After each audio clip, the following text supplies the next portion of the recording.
Good afternoon. It is 3:01. I'm Joseph Bonanno live from the 104.5 The Zone Circus Sports Studio. Some major NFL injury news after Sunday's games. Chiefs quarterback Patrick Mahomes will miss the remainder of the season with a torn ACL. The Titans will host the Chiefs next Sunday. The Packers star pass rusher who they traded for this season also suffered a torn ACL. That's Micah Parsons, and he will miss the remainder of the season as well. Week 15 wraps up with the Steelers hosting the Dolphins on Monday Night Football. Kickoff is at 7:15. You can catch West with one call of the game right here on The Zone. The college football transfer portal is starting to fill up with several big names entering today, including Florida quarterback DJ Lagway, Cincinnati quarterback Brendan Sorsby, and Nebraska quarterback Dylan Raiola. The transfer portal window officially opens on January 2nd. For your foundation repair, whatever needs you need to visit USSTN.com. Breaking news at once on your home for the Titans and Balls. This is 104.5 The Zone.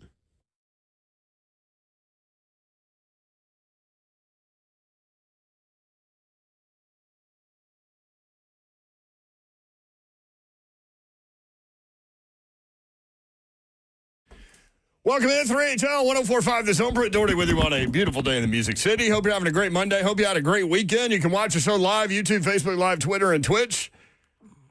Twitch, please. She hadn't been here in a minute. Sorry. She forgot. I'm here. I'm back. Welcome back, Let me put baby. this on. Baby. What up, a bit? You've got your festive red hat with the white ball on top. I know. I just need this is the one I bought at A Moment's Peace, remember? I mean, Christmas is, I do remember. Christmas, I think I helped you with that decision. Yes, you did. Christmas I was like, which is one? 10 days from now. Oh, don't tell me that. No. right around You're the going to corner, send me in a baby. panic. Yeah. Not yet. Mama ain't ready. Executive producer of 3HL is Zeph. Hi, Zuff. What's up? Former producer of 3HL, JT, is wandering around the building. Yeah, man. He's the best. Slay Dog is here. I'm in the building.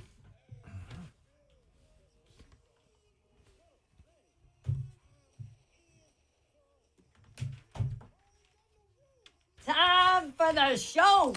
What up, fine people? What's happening? What a beautiful day, man. It is. It's sunny, y'all. Can't believe it. How long We got does it to last? take this and run with it. How long does it last? That's a great question. I think it's supposed to rain like all day on Thursday.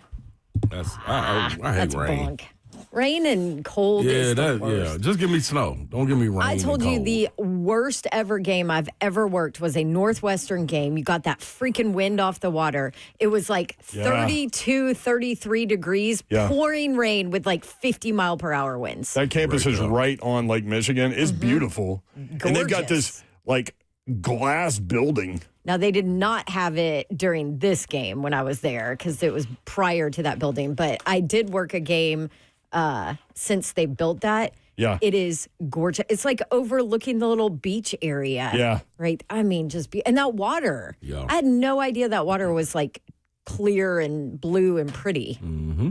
It's gorgeous Beautiful. there. And I mean, it's massive. That's why it's a great lake. But you can't see beyond the horizon, like land beyond the horizon. It's huge. You know, I applied to go to Northwestern. You did. I did you not get denied? in. Yeah, I did. Did you put down that you were from it here or ain't easy. Canada? That you were across the border? Or what'd you do? If you No. would have admitted that you were from They Canada, probably you might have had a better Yeah. chance. Yep. International. Bingo. Yeah. Yeah. Allotment. Bingo. Yep. Yeah. But when we went and toured, it had snowed the day before. Just ignores that stuff. So the campus was just like freshly layered snow. It was really beautiful. But how went did you through a whole not? How thing did you right not get in? You were the valedictorian. Yeah, but he's Hard- one of like 80 valedictorians. was- 55. You don't have to tell them that. I did not tell them that willingly. You didn't have enough extracurriculars, did you? No, probably not at all. You could have borrowed some of mine from college. See, listen, I got nailed plenty. the extracurriculars. Yeah. So did Slay. Slay had like every single elective known to man Yeah. in his schedule for college. Yeah, I was the test dummy for some and everything. What probably was didn't your come out. most I mean, I before had we them start too. talking sports here? Well, this is talking sports. It's a look inside a collegiate basketball This is SEC Player of the Year's class This is schedule. true. Okay, your most like ridiculous class elective that you took. We probably have the same answers. You got to be walking. Whoa! Did you take walking? I took walking, jogging, Why would you not take walking? You get a credit. and I think running. Walking is a class. Yeah. Yeah, but it's not the walk around the mall walk. Yeah, it's you like gotta the walk older fast. people that walk around the mall. Oh, Yeah. it's the speed walk? Yeah. Not speed. that necessarily, but you are moving. Yeah, you on the time. Like, it's wild, man. We're trying to justify it. Yeah. Wait, you know what the dumbest one Y'all was, though? keep going. What? Weightlifting. Oh, weightlifting, yeah. But I used to like that because you get a nice little burn in the morning. Like, okay, I'm ready for the day. Bowling was good. I love History of rock and roll was good. Badminton was good. All the athletes at Racquetball. Auburn started taking bowling, because they're like, oh, Yeah. yeah, bowling, this is great. I would say about 50% of them failed it. Yeah. Yeah, you got to It do ain't your easy. Because you job. got to know, you have to study the history. Yep, It's not just sure go do. bowl. Nope. You got to study the history of it. So that one quickly came off the athletes' schedule. See, there. that's what I'm talking about, Babs. You know this stuff. Plus, it's a class. Like, you're not down there with, pitchers of beer and stuff, like a normal bowling situation. And that is when I'm a great bowler, is when I start drinking. That's when I frat get bowler. good. Yeah. 3HL powered by Spring Hill Heating and Cooling, SpringHillAC.com. Monday Night Football coming up tonight. You got a parlay at the end. We're going to have to do that soon. Early. Slay Dog headed Where are you to going? Are you going to the Bristol? I'm going to SEC Charlotte this time. Network. Dude, look at all these electives. They're still rolling with them. I just pulled them up. I was in school a You know long what my time, y'all. you know what Did my you get elective A's was? on all of them? No, Slay. that's wild, ain't it? Did you take volleyball? I did. I crushed volleyball. You did? Crushed volleyball. Well, you grew up playing volleyball. Exactly. They didn't know that. Your though. mom was an expert. Yeah, they didn't know. I told them. And your sisters. Yep. I got a C in weightlifting, exercise weight control. Wait, you can pull up your grades? Yeah, I got my transcript. Really? I got an A in I bowling. don't even know what my transcript looks like. I A to guarantee you weight I did training. not take that many. I never took electives like that. But we always got credit for volleyball. Like we got a credit for volleyball every single See, semester. that was a cheat code right there. Because it's an automatic A. It Yeah, automatically helps your GPA. Yeah, what? I need Bibbidi to go. Bobbidi says, I miss school. You want to go back? I love classes, he said. I miss school, but not for the classes. I mean, See, jogging. That's a fun window of time. I got an incomplete. Jogging. Because you know why? I dropped. Incomplete. I was supposed to drop it. I didn't drop it in time, but I got a C+ in volleyball. No. Unbelievable. Jogging, Babs, they wanted you to really jog. Well, yeah. well, Not yeah. the trot. I didn't know that. Hence the name of the class. Yeah, but dog, no, let's but go back to other classes sweaty. No, man, I'm not doing that. Clearly. Dare they want you to jog in jogging? Just don't understand that. I'm not going to other classes sweaty. No, I'm not, man. Like you actually went to other classes, huh? that's good. why. That's why I didn't good. go, because Yeah. of the No, sweat. they had classroom checkers. Softball, I got a B. Okay. I really so got there's some no good grades. basket weaving or something in it. No, if it was, I would have took it. Did you take something like samurai swordsmanship? Samurai, no. I They did. have that now? I did that. I remember us talking Why about would they have a this. class with a sword? They taught me how to use a samurai sword. I bet they don't. Did you have to anymore. do like flips and stuff? No. There's no way I would do it. No, so you don't actually use a real sword. Use a wooden boken. I'm which not is going with that either. It's a wooden practice sword. You know how many problems people got in college and work and all that stuff, and they going to bring that in there with a sword? Nah, I'm cool. I wonder if they still offer it. I mean, he was just there. He sure was. Oh yeah, good point. He was just there. He sure Yeah. was. It was fun. I still have the. I'll bring the. I think I still have the wooden boken. I'll bring it in. Zelfa, we've Yeah. been down this road before. You bringing stuff in. I'll He's bring probably the sitting wooden right boken. next to his Kurt Guerrero smock. With all the stars on Hey, it. so Yeah. I did take basketball and I got an A in that. How do you take basketball? Like what? It was a basketball class. I What was took y'all in there doing? basketball. Did y'all? Yeah, Y'all was in there hooping? yeah. We didn't we have literally- that back then. Well, Back then. I You would've literally took it. go in See, there. all these classes, you have to learn the history of this. Yeah, Not that's basketball. the part that people Not don't basketball. understand. I just realized that I'm talking like me Not and you went to school at the same basketball, time, which we didn't. They don't have that no more. You know what one of my favorite classes was, and then I'm gonna move on, y'all. Yeah, Military science. really. Loved it. Oh, you were going to be a I bet general. that's Loved fascinating. It was. General Slay. It was. General It was pretty cool. Sylvester Slay. It was pretty cool. I ran into my military science teacher too. He said, "Man, you General were Ronald Sylvester Slay. you're always on time. I really respected you. You were a leader in our class." I said, "I appreciate that. I got an A." Just saying. I think we need Rhett to make an intro that's General Ronald Sylvester Slay. I ain't mad at that. That's not bad. I ain't mad at that, though. Fernando Mendoza wins the Heisman. Diego Pavia goes nuts after. We'll talk about all that. The Titans lose again. Oh, I brought my shirt today. I did. Did y'all? I forgot. I didn't. See, but you got us. Carry the torch because it's very Good job, Nora. colonoscopy Monday is very appropriate for that defensive effort yesterday. Yep. They go to Santa Clara and lose 37-24. They are 2-12. Cam Ward 18-29, 170 yards, 2 touchdowns. Y'all want a positive from the game? Please. Is there? Cam Ward with a 101.2 quarterback rating, highest of his career. Oh, okay. We'll take it. Want another positive? Sure. You overflowed with positives. Come on, Y'all know me. Come on with them. Cam Ward went 12 games without throwing more than 1 touchdown pass. In the last 2, he's thrown 2 in each of the last 2. Would that be considered progress? In his last 5 games, he's 62% completion percentage, 7 touchdowns, 1 interception. I would say yes. Okay. Tony Pollard, another positive. 14 carries, 104 yards, and a touchdown. That's 12 games in, he did not have a 100-yard game. He had a career-high 161 last week, 104 this week. He has 3 of his 5 touchdowns on the season the last 2 weeks. You know what makes this all And guess what that frustrating, though? coincides with? Cam Ward's success. What was the stat that I Brent... mean, it's the same with It's hand in Alabama. hand. It's hand in hand. Like, it's No ifs, same ands, or with buts. Alabama, and they can't when they can't run the football. Which they Ty can't. Simpson is dog. Yep. Shiano. Dog Shiana. What was the stat that Brent was saying last week leading up to the game that 49ers only given up 1 rusher One 100-yard rusher all year. with 100 Sure yards? did say that. Tony Pollard did is it. number 2. But this is all right. Okay, go ahead. Do you have any more positives?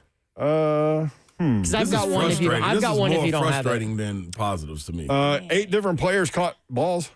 that's not what I was going for. Inside linebacker Cedric Gray had 16 tackles before he got hurt. Good, but not what I was going for either. I wonder if you have this. Y'all got a lot of positives. Patrick Mahomes is out for the year. Well, The Chiefs are coming in here. That's not a positive. Bless his I heart. want to see him. not in what I was person. going for either. Right? Okay. Cam Ward was sacked 0 times yesterday. Yeah. 1 the week before. Okay. Start getting rid of the ball faster. What? This- Why are you looking at me This like is that? my frustration. Boy, he missed Van Jefferson on one of those. Because this is who we thought they were going to be coming into the season. Like, this offensive ability line. to run the ball, protect. protection. I mean, then how different does this team as a whole look? That's just, Why did it take so long? I don't know, Babsy. I don't know. That just gave me And chills. don't get me. I mean, don't misconstrue this. They're still not good. But, No, yes.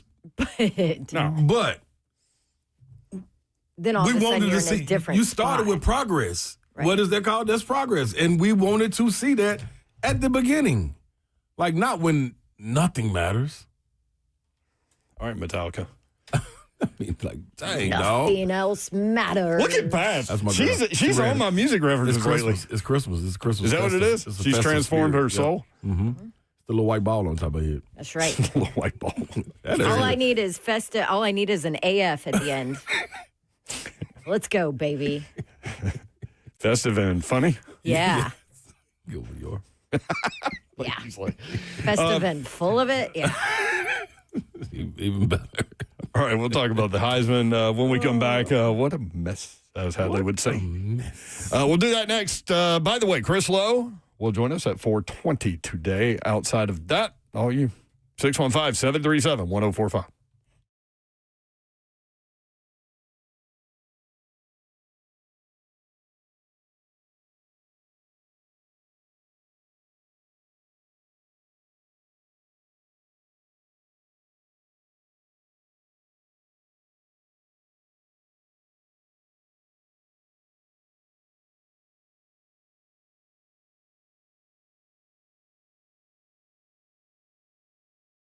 All right, y'all. It's that time. If you're feeling that back pain and you're like, okay, I don't want to do surgery. Well, it's an alternative to it. Kellum Stem Cell Institute, they have it. All you need to understand is no scalpels, no stitches, just a simple injection that targets the pain at its source. That's the Kellum difference right there. Most patients, they're back to their routine in days, not weeks. So Kellum Stem Cell helps you get back to life faster. No hospital stays, no general anesthesia, and a much lower risk of complications because your health deserves a safer option. This isn't just pain relief. It's your body healing itself with its own stem cells, guided by Kellum's expert care. Unlike surgery, there's no need for rods, screws, or implants. Kellum keeps it natural. You're in and out the same day, no overnight stays, no hassle. Call 615-850-4415, 615-850-4415 to schedule your consultation. Go to KellumStemCellInstitute.com. Easiest way to spread holiday cheer is to gift a family member an Aura frame and keep family near. How about that? Look at that. I'm just a rhymer nowadays. Maybe you have crazy schedules. You have family that lives far away. It's too expensive to get close to them. Well, then I want to tell you about Aura frame. Our schedule's crazy with football and everything that goes with it. And so my parents aren't able to come here for the holidays this year, but that's okay because we are going to add pictures to our Aura Frame app, which they have at their house, and then they'll be able to feel like they're here because those pictures instantly show up in their Aura Frame all the way in Georgia. And so maybe this is a great idea for you if you have loved ones that live far away. The Aura Frame is a digital frame, unlimited free photos and videos. Just download the Aura app, connect to Wi-Fi, and you can load all the photos on there. You can preload them too. And for a limited time, you get a discount. $35 off Aura's best-selling Carver mat frames at auraframes.com by using my promo code DAWN. That's DAWN. Go to Aura Frames, AURA frames.com, and use DAWN as your promo code. This deal just for you guys on 3HL. So get it in time for the holidays. Go check it out. Get yourself an Aura frame at auraframes.com. Terms and conditions apply.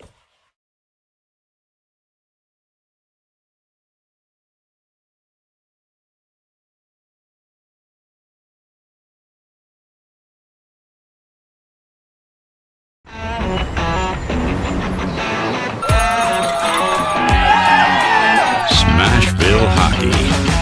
Around here, it can sound like a language of its own. But hey, if you can pronounce Demumbrian, then names like Yossi, Shea, and Marchessault will roll right off the tongue.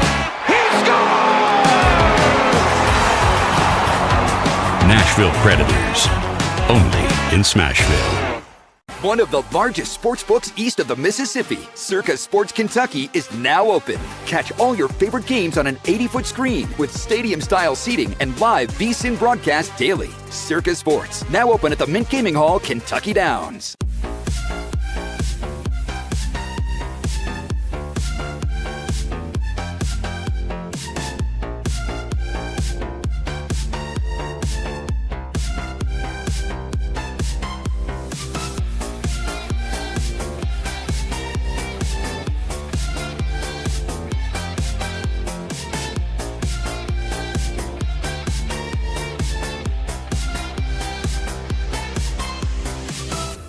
My dad and I used to golf together all the time, but when he hurt his back, it was over.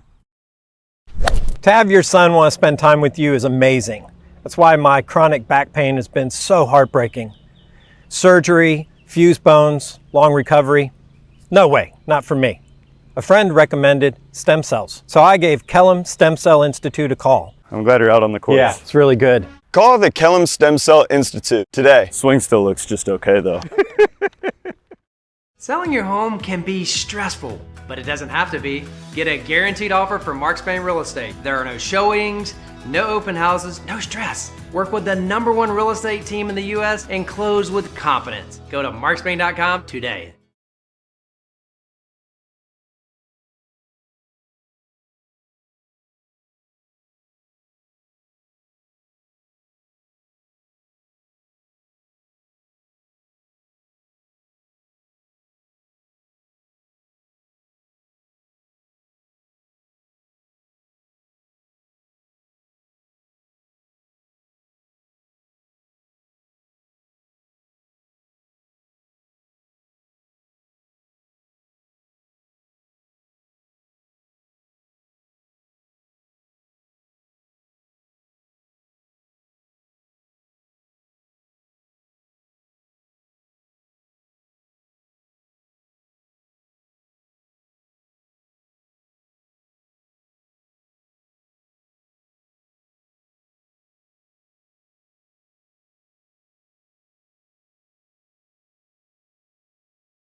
380-1045 The Zone, Monday edition. If you want in, 615-737-1045.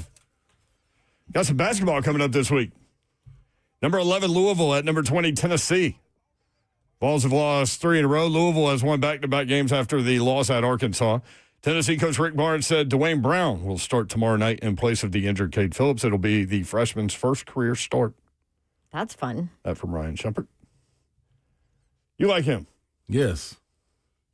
I thought that coming into the season, it was going to be one of those projects that you redshirt, but the strength and conditioning got him ahead of schedule, shaved off that baby fat, got him stronger, defined look.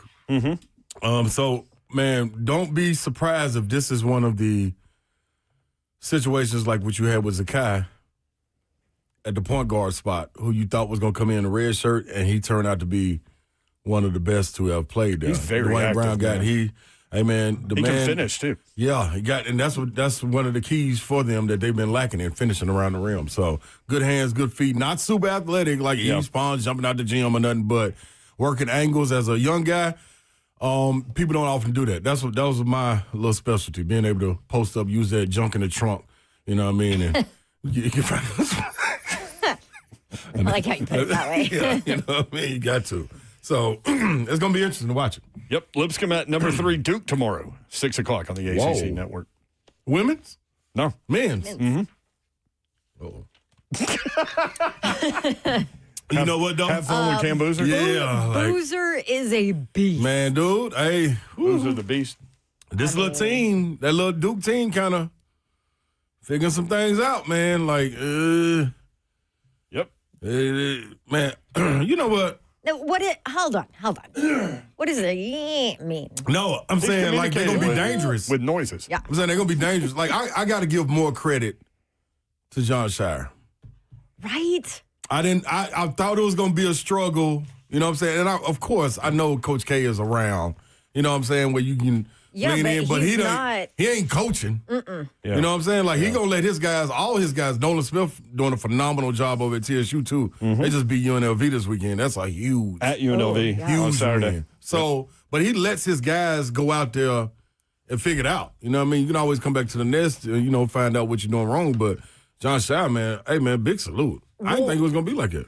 To your point, too, when I interviewed Coach K, last year, and chatted with him a bunch of the football game, which was, by the way, my dream ever. Like, ever. That was dope. Anyway, so I was talking to him and his assistant about his insane schedule. Like, I'm sure he's there for Shire, but he's on the go. Yeah, he's on the go all the time. He did a radio show. He does all these speaking events. When I was there in the fall for a Duke football game, he was speaking to campus. Wow.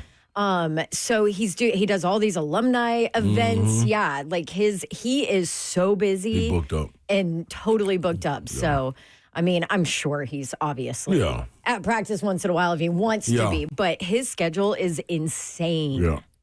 Insane. But that's how you groom somebody, though, man. He brought him right in that spot. Like, he probably ain't got to say much to him. Man, I hurt my lower back. I was bending down to get some laundry. Joint chiropractic. Middle Tennessee. I was bending down to get some laundry. That's all it takes at this age. That's rough right there, yo. You got to warm up. That's why I was making a look on my face. I didn't want people to think I was like constipated or something. Also, don't admit that. Yeah, that's what I was going to say, too. Well, I was making a weird look on my face and all that. So, I was just going to tell what happened there. Vanderbilt, undefeated, ranked number 13. They're 10-0. They play at Memphis on Wednesday, 6 o'clock on ESPN2. Hey, man, they rolling. You'll be talking about them on the SEC Network. Sure will tomorrow. Yeah, man, they got something special brewing over there too. I can't wait to see. They're them fun to watch, man. Yeah, they getting up and down. Santa Slay, y'all. Santa Slay's coming. Yep, Santa Slay will be here. I know him. I think it may be Wednesday. So Vandy, y'all made the Santa Slay list. Got to see how it goes. Tune in to Slay on the SEC Network coming up. Are you packing that Santa outfit? It's there. Okay. They have one that big? It took a minute to find. Okay. Well, but I like it. It's big and tall. It's been found. Ho, ho, ho. Yes. All the days. Indiana quarterback Fernando Mendoza wins the Heisman. He is the first Hoosier ever to win it. Y'all, his speech, man. That dude he tells you exactly what he's feeling, all of the emotions that are involved. So He's so likable, man. He's so likable. So I was driving, so I had to go back and watch the speech whenever I stopped at Buc-ee's on my way home. Love that place. But because I was in Lexington, so it's like perfect timing. Did it snow up there? Yeah. That was crazy. A lot of snow, too. Ugh. As I asked you, I remembered you sent a picture of it as I was asking. It's getting me ready for this weekend because I'm in Montana. Montana State. Yep. I mean, Moonshine was talking about it Friday, massive game. Massive. So, anyway, so I watched this, went back and watched the speech. I'm like, is this on a prompter? Like, I think he memorized that entire speech. Yeah. Like, it might have been on a prompter, but he didn't look at it very often if it was. It really felt like it came from the soul. Yeah. You know? Like, it felt like he wrote it, memorized it. All this I stuff told about you, mom. he's like crazy smart, visually, like, I mean, crazy smart. But that speech, I was just like, look at him. Like, he's so dorky and likable. He's so likable. Like, how could you root against that guy? Did you guys see the entrance when they were all walking in? You know, they're all stone-faced, and the ESPN video has them as they walk into the room or whatever. And he walks by and notices the camera, and he, like, does that, like, goofy smile, and he's, like, waves like a little kid. Like, he's not supposed to wave to the camera, but he does wild, anyway. I love that. I'm like, if that isn't just, like, his personality right and it's there. him. You get to see him. Yeah. And then Pavia finishes second. He is wild in a completely different way. So wild.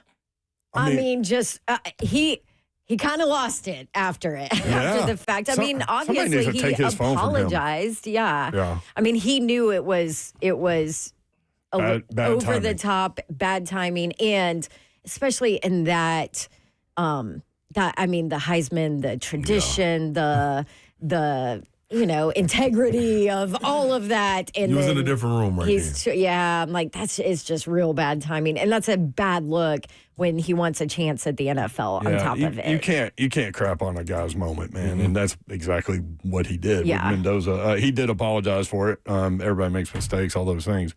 But he did finish second. We'll talk about it.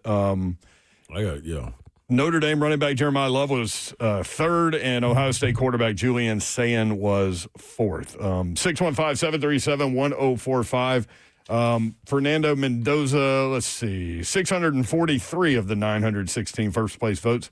Mendoza tied Marcus Mariota for second all-time in terms of appearing on the most ballots, 95.16%. Highest percentage ever was Joe Burrow, appearing on 95.47% of ballots. That was a given. And so what that means is everybody votes for three, and so you appear on those ballots. Who else was with Marcus Mariota? I can't remember. Oh. I can't remember, and that tells you something. Was it Jameis? No. Yeah. Was it Jameis? No, it was Jameis. They came out the same year. He was 2 years, though, yeah, right? it was 2 years. That's Jameis, yeah, you're right. So, yeah. Because they went 1 and 2 in the draft. Yep. Yeah, because Jameis won it the year before. Yeah. But who are the 4.53% that didn't put Joe Burrow on their ballot on the top three? On their ballot at all? On their ballot at all. Yeah, that's the year Marcus won the Heisman. The final three were Marcus Mariota, Melvin Gordon, and Amari Cooper. That's right. Really? I forgot about that. But Jameis was there. He was fourth. I thought so. I'm pretty sure he was there. No, he was not fourth. Really? Huh. So he won it the year before? Jameis won it in 2013. Jameis won it in 2013, I mean, his last year? I believe. Anyway. Yeah. What? Don't stump the swab right now. Who cares? It's gone. Mendoza secured it's gone. 2,362 points, which is seventh most all time. Diego Pavia, Vanderbilt football's first Heisman finalist ever. He finished with 454 fewer first-place votes. He was not on 211 of the 916 ballots. We talked about that last week. I don't know how you don't put that kid on your ballot. You're not watching. I don't know. And listen, Or I you're voted, just pissed off by him. I think it becomes a personal thing. it's because you don't like him. Because you don't like And how listen, in your face he is. That's the only excuse. There for it. are plenty of those people out there. All you got to do is tweet like I did and say you voted Diego Pavia, Fernando Mendoza, and Jeremiah Love 1, 2, 3, and watch the tweets roll in. Listen, I did people not take a Heisman vote so personally and just attack the crap out of you. Oh, trust me, It's I know. unreal. Who I saw I somebody. don't get how people get that worked up over something like that. Yeah, it's pretty nuts. But and listen, I did not vote for Pavia. I put Mendoza 1. Who was 2 and 3? Jeremiah Love and Pavia. Yeah. I mean, I would never not put Pavia on my ballot. Yeah. Like watching it, you cannot watch a single game of Pavia's and just look at stats and certainly have zero excuse to not put him on your ballot at all. Zero excuse. See, that's where I think, like the people leaving them off, I think they just didn't watch. That's what I think it is. How can you not watch the SEC? How can you not watch Vanderbilt? I mean, they were on ABC all the time this year. The Vanderbilt story this year was one of the biggest stories we've seen in college football in a long time. And they talked about it nationally 10 wins? all the time. I'm going to be honest. I watched 2 games of Indiana. And they've been top 5 the whole season. Really? It just don't float my boat. If Alabama and LSU's playing, I'm watching that over Indiana and the part of it's probably the region I'm in. You know what I mean? But if Indiana playing Oregon, I'm not going to watch that game if Alabama playing LSU. I'll say that. Like, I love college football. It's my favorite thing. And I have a bunch of televisions. Yeah. So I watch a lot of college football. I got a lot, too. But if I didn't have a Heisman vote, I'm not going to sit there and watch, Indiana football all day long. And I don't think it's not a knock, but it's also you building up. I see what you're saying. Yeah, because Big Ten is 11 a.m. Yeah, and then nobody's used to, I'm not I get it. Thinking, let me go watch Indiana football. So I'm thinking outside of this region, maybe other people were like, oh, is Vandy playing? Why are they on such and such? Man, let me turn to this game. Yeah. Or another. You know what I'm saying? Yeah. It's just, I totally get college football fans. Yeah, you're just not used to it. Just not used to it. So I have the breakdown per region, too. I think it was 1 and 2 in every region, wasn't it? Yeah. Yeah, Mendoza. Pavia and Mendoza, 1 and 2 in every region. Well, and so you would think, okay, maybe Pavia, so along these conversation lines, maybe he's 1 in the South region. He was not. He wasn't. But, and part of that, I think, is he rubs people the wrong way. It's the opposite of Johnny Gill. And part of the reason, too, like if you look at Mendoza's stats, because a lot of people come at me and they're like, well, look at Pavia's. I ignored that. Yeah, keep going. Keep going. Right back. Don't pay attention to my reindeer games. But there were a lot of times where Pavia was done in the third quarter. I mean, where Mendoza was done in the third quarter. Too. Yeah, he didn't play 7 quarters. So there were 7 quarters missed that a lot he of time didn't too. play. So that adds into it too. But so Mendoza in the South, Mendoza with 396 points.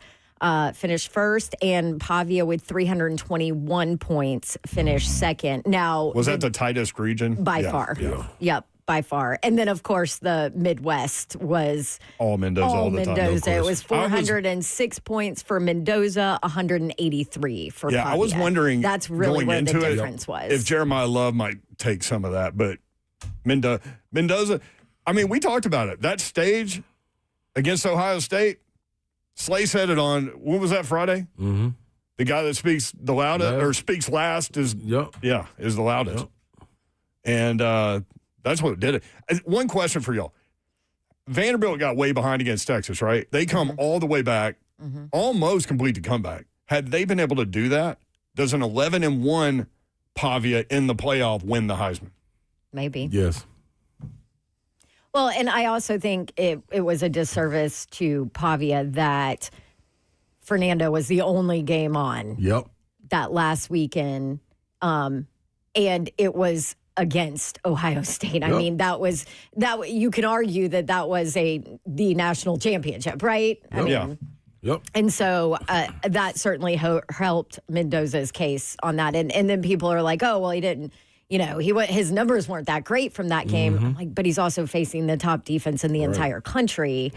And so I think that absolutely solidified and helped Mendoza from a landslide standpoint why he won this award too. No question. Because everybody's, you guys even watched that game, right?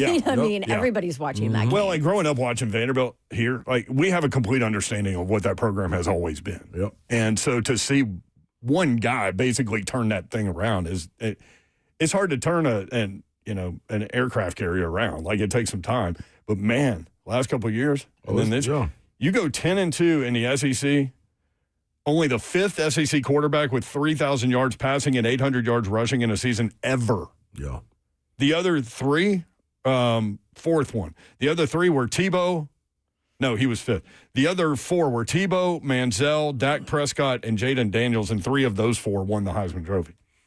Regardless of what happens going forward, dog, this it'll be a 30 for 30 on this. On Indiana? On these two, Bandit, or Fernando. On these two. Or Pavia. Both of them. They probably can run them together. Just being honest. Yeah. You know what I mean? The Indiana story and the Vanderbilt story, the last 2 years of both. It's like, this wasn't expected. Like, I don't know what happens in the years to come.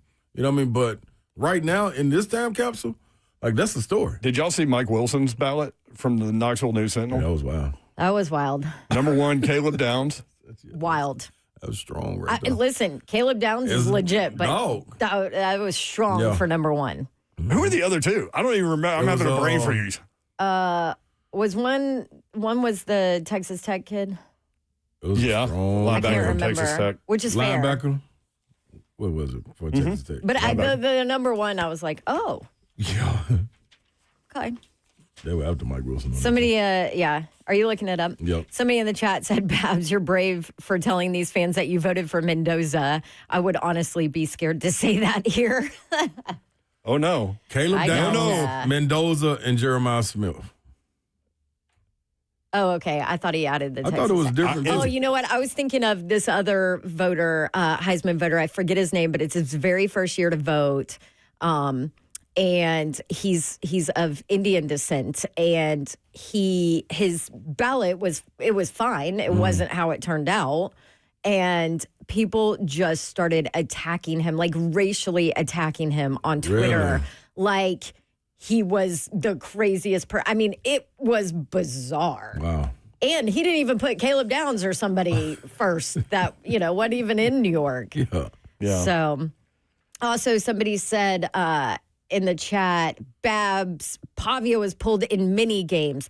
Pavia did not play. I know, but also Pavia didn't play 3 quarters in the season. Mendoza didn't play 7.5. Just saying. That's a big difference. I'm just saying. Fernando Mendoza had 1. Absolutely, Pavia was pulled. But if you're going to come on there and say that, then I'm just telling you the numbers. Part of why I went with Pavia. Fernando Mendoza won 300-yard game. Pavia with 4 straight 400-yard games to conclude the season. And what's funny about the debate going through the latter half of the season, a lot of like the Mendoza people were saying, look at Pavia's stat. He doesn't have the stats. And like the argument for Pavia was like, watch his impact and his effect on games. And then he went nuts toward the end of the season where they were clearly trying to win. He got the stats, too, win. But 4 straight 400-yard games has never been done in the SEC. You can also say that about both guys as far as the impact on their teams. For sure. 3,220 total yards for Mendoza, 4,018 total yards for Pavia. Mendoza had 39 total touchdowns, Pavia 36. So some of the numbers that play there. But for those of y'all that think we don't take this seriously, get out of here. We do. So my little. Did you get smeared because you put Pavia first? Oh my gosh! Really? Don't read my mentions. And we live in the South. Oh, Tennessee fan took it personally. Oh. Really? They shouldn't with what he did. Hey, up there. I love it, man. It's fun. Sports is fun. But some people take it a lot more seriously than others, and personally. Were y'all surprised by that big of a gap between 1 and 2? No. I wasn't. Because of what we talked about. I thought Pavia would get left off ballots because people have a personal agenda or don't like him. That's exactly what I thought. So was not surprised by the outcome. Do you have a parlay you want to throw out there real quick? Before you go to Charlotte? Or do you want to send it to me? Yeah, I'll send it to you. Okay. I do it in the plane. The plane. I do it in the plane. There's a joke in there somewhere. I promise you, somewhere in there. 3HL powered by Spring Hill Heating and Cooling, SpringHillAC.com. You can catch Slay on the SEC Network the next couple of days. Slay Dog, safe travels. Yes, sir. There he goes. Brent Doherty, Don Davenport walking you through. Harry is next up, and then we'll go to the phones. If you want to talk about this Heisman stuff, we can. If you want to talk about the Titans, is Cam Ward progressing? 615-737-1045.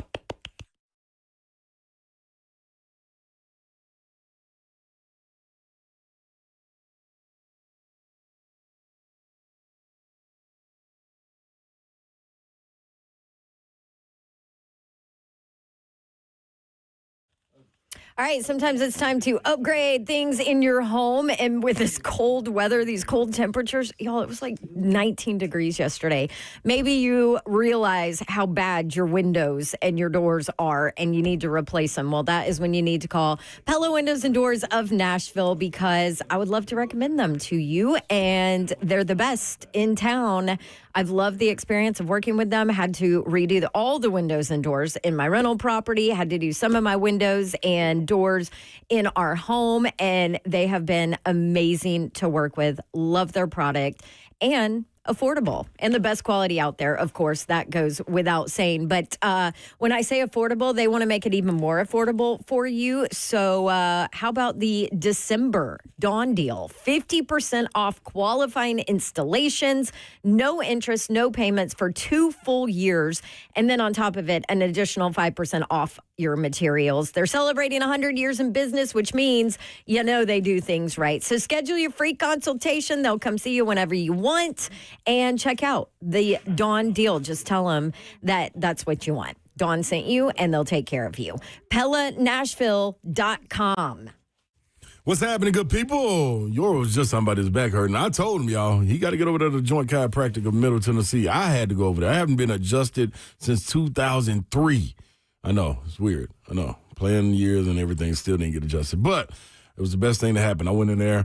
You don't even have to have an appointment. You just walk in. No worries. I promise you. The walk-ins are welcome. And if you don't have insurance, that's okay as well. New patients, you're getting the consultation, exam, and the adjustment for $29.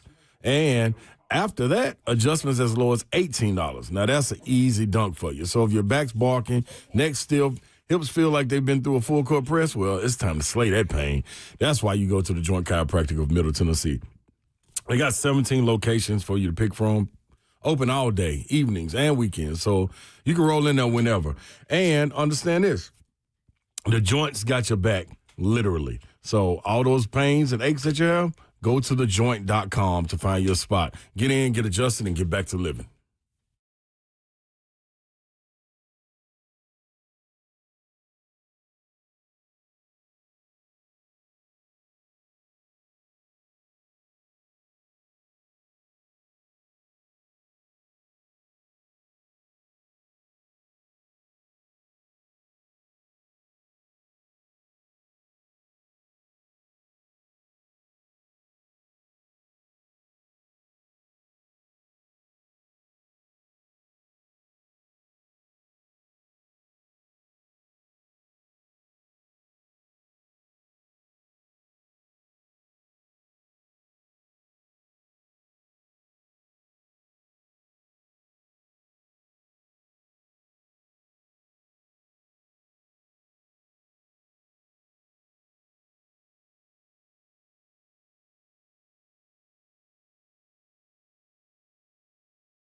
3HL 104.5 The Zone. Brent and Pabs with you until 6 o'clock. Hey, are we off at 5:30 tomorrow? No. Tennessee basketball plays at 6. But we're going to pick it up at 7, right? After Mac Talk. After Mac Talk, yeah. I think. Okay, all right. Man, don't quote me on that. This transfer portal stuff, man. Pete Nakos and all those guys at On3 are doing an incredible job with the transfer portal. And they created at Transfer Portal on Instagram. Smart. It's something. I just read that North Carolina quarterback Max Johnson is transferring or entering the portal. That guy's played like 15 years. Man, he had a horrific injury, too, at one point. He's not good. Yeah, well, somehow. I'm being nice. If you play long enough, you'll throw for 6,356 yards and 49 touchdowns. His freshman year was 2020. COVID, y'all. So how is he still eligible? That's the last injury. He did have a his freshman year horrific... doesn't count then. I don't know. No, it doesn't because it's a COVID year, so you get an extra year. I thought we were done with COVID years. Well, we should be. It's 2025. He threw for 1,069 yards, 8 touchdowns, 1 interception in 2020. Huh. Oh. Okay. Have fun, Max. What is Also, this is a really bad time to be a quarterback in the transfer portal because there's some legit quarterbacks in this portal. Arizona State quarterback Sam Leavitt reportedly looking at Oregon, Indiana, Miami, and LSU. Everybody's looking at LSU. He won't fly at Indiana. Florida quarterback DJ Lagway, Baylor, LSU, Miami, early favorites. Lane Kiffin retweeted the announcement that he was transferring. I don't ever want to hear what Lane Kiffin tweets again. He's a clown. He is in clown mode. You know what? He's probably tweeting that to throw everybody off because he's after some other quarterback. Probably Trinidad Chambliss, maybe.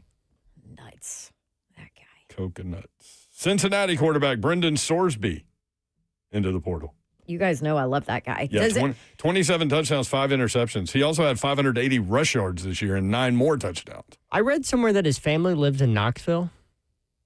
Oh, really? That's what I read that somewhere today. I don't know who that. I got to find out where that came from, but okay, so well, I'll ask him. Stand by. I worked a bunch of Cincinnati games while he's been. I'll ask him. Stand by. I'll get back to you on that. Remember when John Gruden was spotted at Walmart at Turkey Creek or whatever?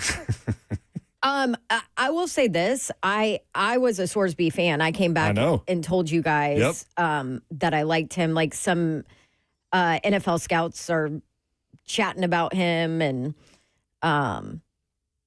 asking about him, so I like him as a quarterback. I think he'd be great at Indiana with that scheme offensively to walk in there and. That's immediately who I thought about. Yep. With him, I could totally see that. Like Sam Leavitt, I don't see him working at with Cignetti. I don't know what to think about Leavitt. Well, how do I put this? He had moments against Mississippi State. I watched that entire game. I've seen a little bit of him this year, and then he did get hurt or whatever. But what is he without Scatterbo? You know what I mean? Even outside of that, I think maybe there are some question marks on teammate work. You're being very careful. Loyalty. You're just throwing random words out there. Transparency. I think that I believe that within the last year or so, there have been maybe some question marks that have popped up about him that weren't there previously. Nebraska quarterback Dylan Raiola transferring. What if he goes to Texas Tech? Oh my gosh. I think I've already seen where they don't want him. But that would be the most amazing thing ever. Y'all know I love the story. Give me the drama, man. Keep following Mahomes, bro. Is he going to purposely tear his ACL too? Oh, Zeph. Where's his brother? His brother decommitted from Nebraska, right? I don't know. I'll check. Florida defensive back Jordan Castell was their starting free safety, third on the team in tackles, also had 2 interceptions. He's in the portal. Who else? Auburn wide receiver Malcolm Simmons, sophomore, 25 receptions, 457 yards, and 2 touchdowns. And those are the big ones right now. What was the most surprising quarterback name you guys saw today? None of it will surprise me. None of it? Like 0 of it will surprise Just because of the landscape of the... Yep. Were you surprised about... Doesn't mean they're leaving either, necessarily. Were you surprised about the Lenora Sellers news over the weekend? That he's coming back? That they managed to... That was weird. What'd you do, rub against the mic? My shirt against the mic, yeah. Were you surprised that they were able to keep him? With how everything ended at the end for them? I don't know. Like, because they brought in remember the Bryles. expectation level? The reason I'm not surprised is because of who they brought in to be an OC. And don't you have, I mean, we've met that dude, not that we know him, you know, whatever, but like maybe there's some unfinished business in his head. And I mean, he could have left after his freshman year. Well, yeah. What did Beamer say? He got a couple multi-million-dollar offers to leave? Yeah. Yep. Bigger offers than what he ended up with. So maybe there's a little loyalty there. Harry on Charlotte Avenue, 615-737-1045. What up, Harry? Yo, what's up, y'all? Day one listener right here. Hey, man, thank you. Appreciate the show. Nice. Yes. So just a little background on myself. I grew up in Nashville. My dad went to Vandy. I grew up a diehard Vandy fan, still am. Been to that stadium hundreds of times. Went to school at IU and graduated in 2011. So I'm 36. So cumulative years of pain and suffering for my two teams equals about 50 years. So what's happening with both of these programs this season is unbelievable. I'm on a high all year. I don't know how to explain it. So, that's incredible, man. Congrats. Yeah, finally. I mean, look, you stick with it, it pays off, and you get to laugh at Tennessee fans. So but let me just talk about Pavia and Mendoza. Biggest difference. I was up in Indianapolis last weekend for Ohio State IU championship. Best game I've ever been to in my entire life. But bottom line, it comes down to this, the little moments. And the little moments is when Mendoza went down the field against Penn State and won the game. Pavia dug himself a hole at Alabama, dug himself a hole at Texas.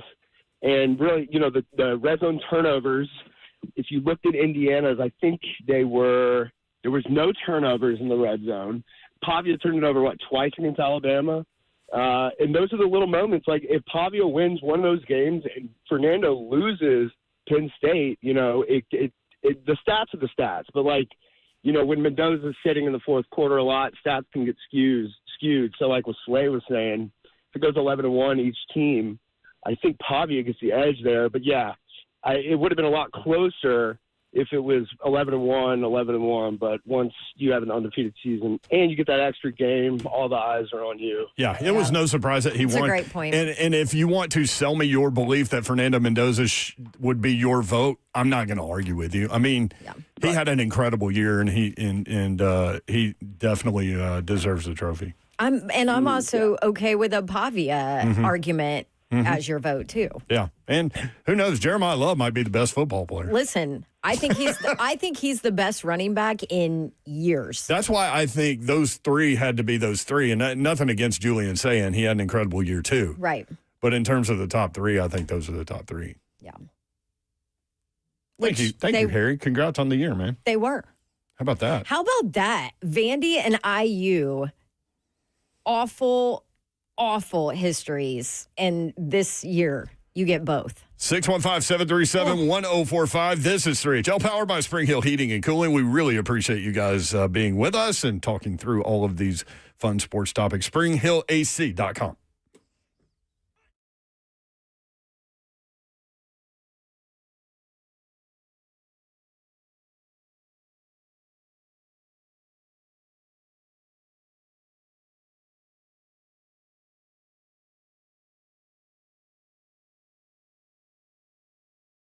What's up, man? Big Slade coming to you with BrentwoodJewelry.com. Get all of your Christmas fixings ready. You get your stocking stuffers, the stuff that goes under the tree. Might want to hide one under a pillow. It just depends on you. But you can go to Brentwood Jewelry at 7012 Church Street East, located in the heart of Brentwood, just off Franklin Road. Exceptional style, exceptional deals every day for over 50 years. And you got to understand, Christmas is right around the corner. Next week, to be exact. So Get in there. Christmas hours, Monday through Friday, 9 to 7, Saturday, 9 to 5, Sunday, 1 to 5, all the way through Christmas. Whether it's engagement rings, whether it's watches, bracelets, earrings, you cannot go wrong. And, hey, I'm telling you right now, I love the watches. The best selection in watches. But they are the go-to spot also for pre-owned Rolex, vintage and current models. So go get a find on pre-owned Rolex for a fraction of the cost. Every watch has been meticulously serviced, so it's just up to you to go in there and get it.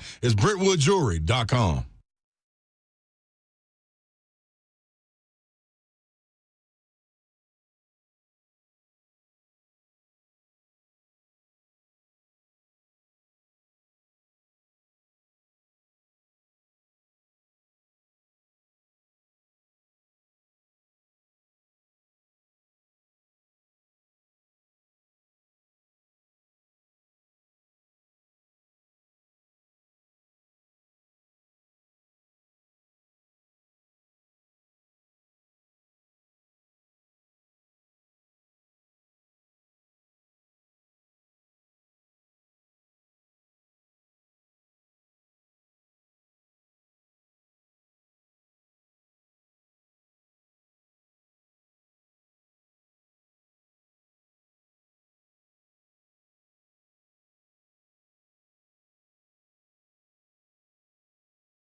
Good afternoon. It is 4:03. I'm Joseph Bonanno live from the 104.5 The Zone Circa Sports at the Mint Kentucky Downs studio. Some major NFL injury news after Sunday's games. Chief quarterback Patrick Mahomes will miss the remainder of the season with a torn ACL. The Titans host the Chiefs next Sunday. Also, Packers star pass rusher Micah Parsons, who they traded for this season, also suffered a torn ACL and will miss the rest of the year. Week 15 wraps up with the Steelers hosting the Dolphins on Monday Night Football. Kickoff at 7:15. You can catch Westwood One call the game right here on The Zone. College football transfer portal is starting to fill up with several big names entering today, including Florida quarterback DJ Lagway, Cincinnati quarterback Brendan Sorsby, and Nebraska quarterback Dylan Raiola. The transfer portal window officially opens on January 2nd. For your foundation repair, one of needs, you need to visit USSTN.com. Breaking news at once on your home for the Titans and Balls. This is 104.5 The Zone.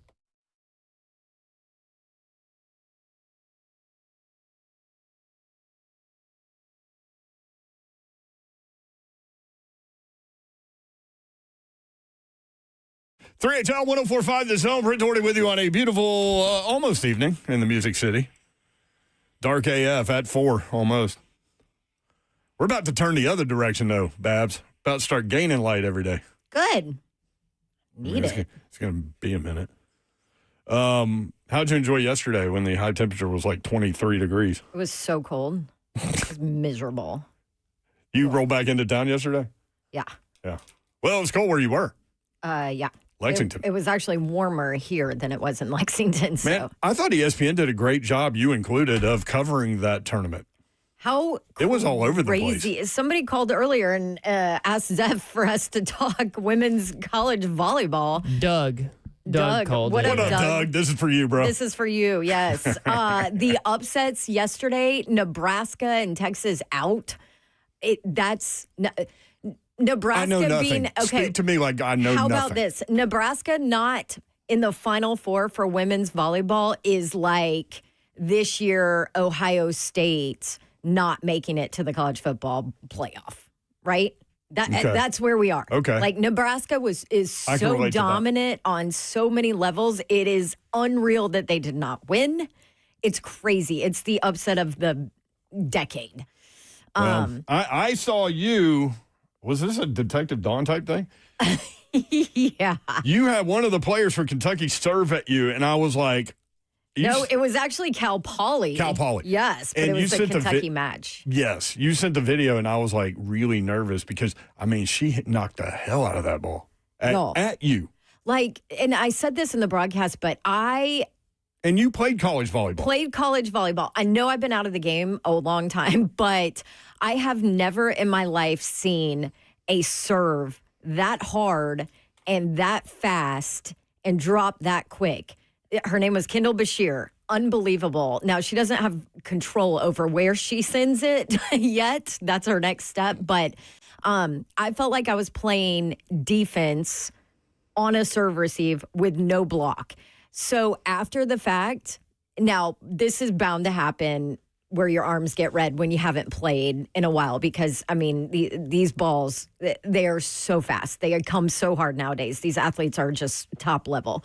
But not only was my arm red, where I was actually lucky enough to make contact with that, but I have a bruise on my arm from where that ball hit.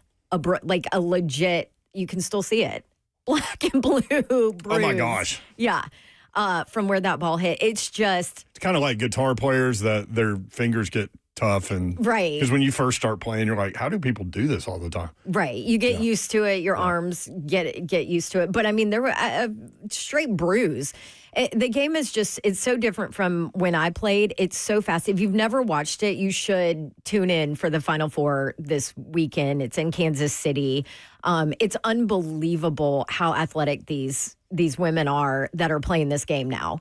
I mean, you're looking at a 6'6" girl in the middle who can move and come off the net and play defense. And it's just these athletes are so top level, and the game is so all the changes that they made to the game since I played. Like, we didn't play rally scoring. there wasn't the libero position. I was considered a defensive specialist. I didn't have the libero as the extra jersey color, the different jersey. If you're ever watching, you're like, why is she in a different color? Because that is somebody who only plays the back row. And it doesn't count against your substitutions. Back when I played, it did. But the game is really fast. It's really fun to watch, and it is phenomenal to be there in person. So I've Final talked Four about coming it. up this weekend. Yep, that's this weekend. I will not be there. I will instead be at the FCS semifinal on ABC on Saturday, which is Montana and Montana State, which Mark Mariani is losing his mind about. Like, this is the biggest. He's going to be there. I texted and asked. He was like, I wasn't planning on it, but now I have to. He has to. Okay, let me give you this nugget on this game. And I know people are like, who cares, FCS? No. We cover everything. This is If you're new to the show, it's free-flowing discussion. So a ticket, and I understand venue size is different, right? But a ticket on the secondary market for this game on Saturday, Montana State. This is like an Auburn-Alabama rivalry. What did we decide they were, like 170 miles apart, something like that? Yeah. A ticket, the lowest you can get a ticket on the secondary market right now is about $700. Highest is like 2,000. And if you look at the Oregon JMU college football playoff game, you can get a ticket for $198 right now. So now I know venue size is different, but just to give you perspective of how big this game is in the state of Montana. And all you have to do is ask Mark Mariani. So it's pretty nuts.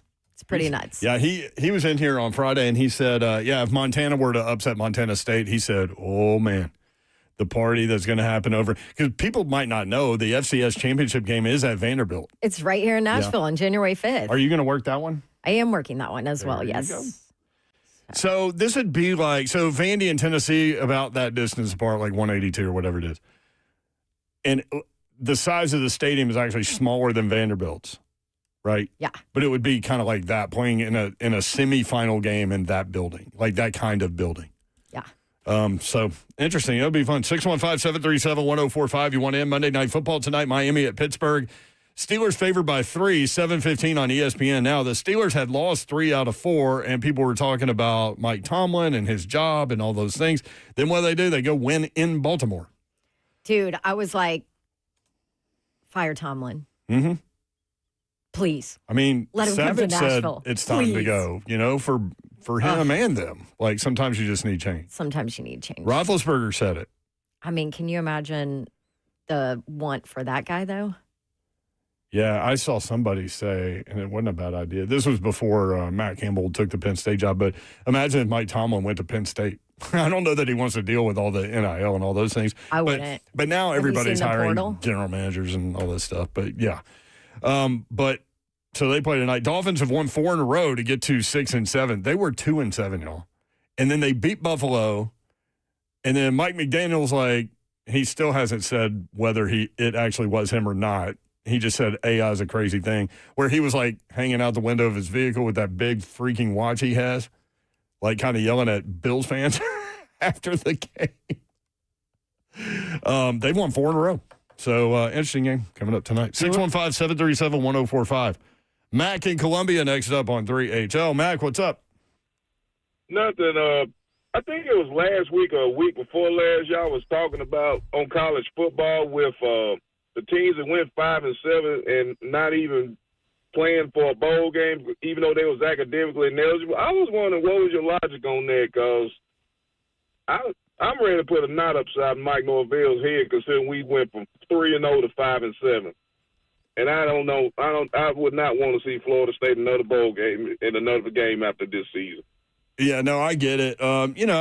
Mississippi State, for example, is 5-7. They're playing in a bowl game. There were 10 teams that opted out, if I remember correctly. Mm-hmm. The biggest thing about bowl games is you get all that extra practice time. Yep. And so, I think probably head coaches, thank you for the call, Mac. Appreciate you, man. I think a lot of the coaches kind of poll their team. Who's going to be here if we play in this bowl game? Yeah. But, you watch the bowls and you see, young players that you haven't seen, and they get an opportunity. And sometimes that's all they need. And then sometimes it works out. Yeah. I think from a development standpoint, too, those extra practices are huge for guys that are actually going to be there next year. And honestly, the outside of the seniors where this is their last game ever and, maybe they don't have a pro career coming, but outside of those guys, the ones you're seeing are the ones that are going to be there next year. Everybody else is either already in the portal or opting out. So from that standpoint, you can at least, even if it's your depth, you can at least develop your depth with 15 extra practices. And then I said it last week. I mean, those seniors that aren't necessarily going to play in the NFL or those seniors that maybe haven't shown enough yet for NFL scouts, like this is their opportunity. And for some guys, it's their last chance to put the jersey on. It's their last chance to play together as a team. And these bowls are fun. Yeah, we learned that in on the high school level when you do high school playoff games because those kids lose, most of them, that's the last game they're ever going to play. So you brought that point up early last week about the guys that won't play pro football. Yeah. And so suddenly, they thought the last game of the season wasn't their last game of their life. And then suddenly it is. So they played that last game not knowing it's the last game of their life. Just sad.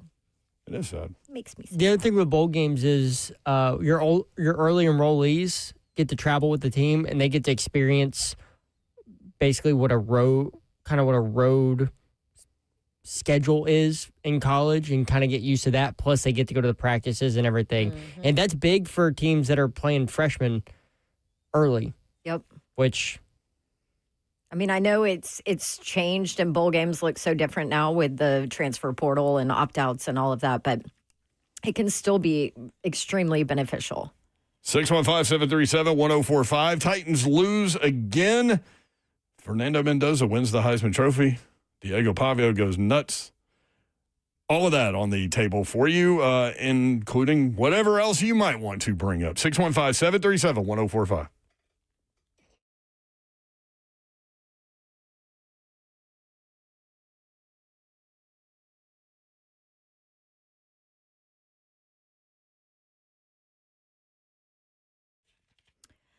Okay, what better gift for you and your family this holiday season than maybe peace of mind? A tailored investment portfolio can provide you with that. Maybe you're looking at retirement and you're thinking, I don't know what I have, what I need to do. Call my friends at Trajan Wealth today for your complimentary consultation and let them help to get you ready for retirement. When I met with Trajan Wealth, I got straight talk. Not a sales pitch. I left feeling, okay, empowered. This is what we need to do for my family and so that one day we can all retire. They are fiduciaries too. And if you're like, what does that mean? It means that their advice is built around what's best for you because legally it has to be built around what is best for you. There's a difference, and Trajan Wealth can help you out. Call them today to learn more. The phone number is 615-270-5000. They have two offices, one in Brentwood and one in Franklin.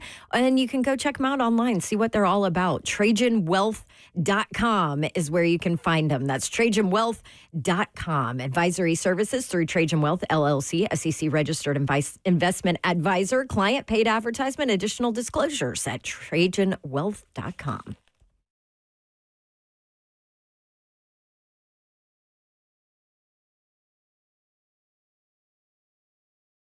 I'll be home for Christmas. You can count on me. I'll be home for Christmas. If only in my dreams.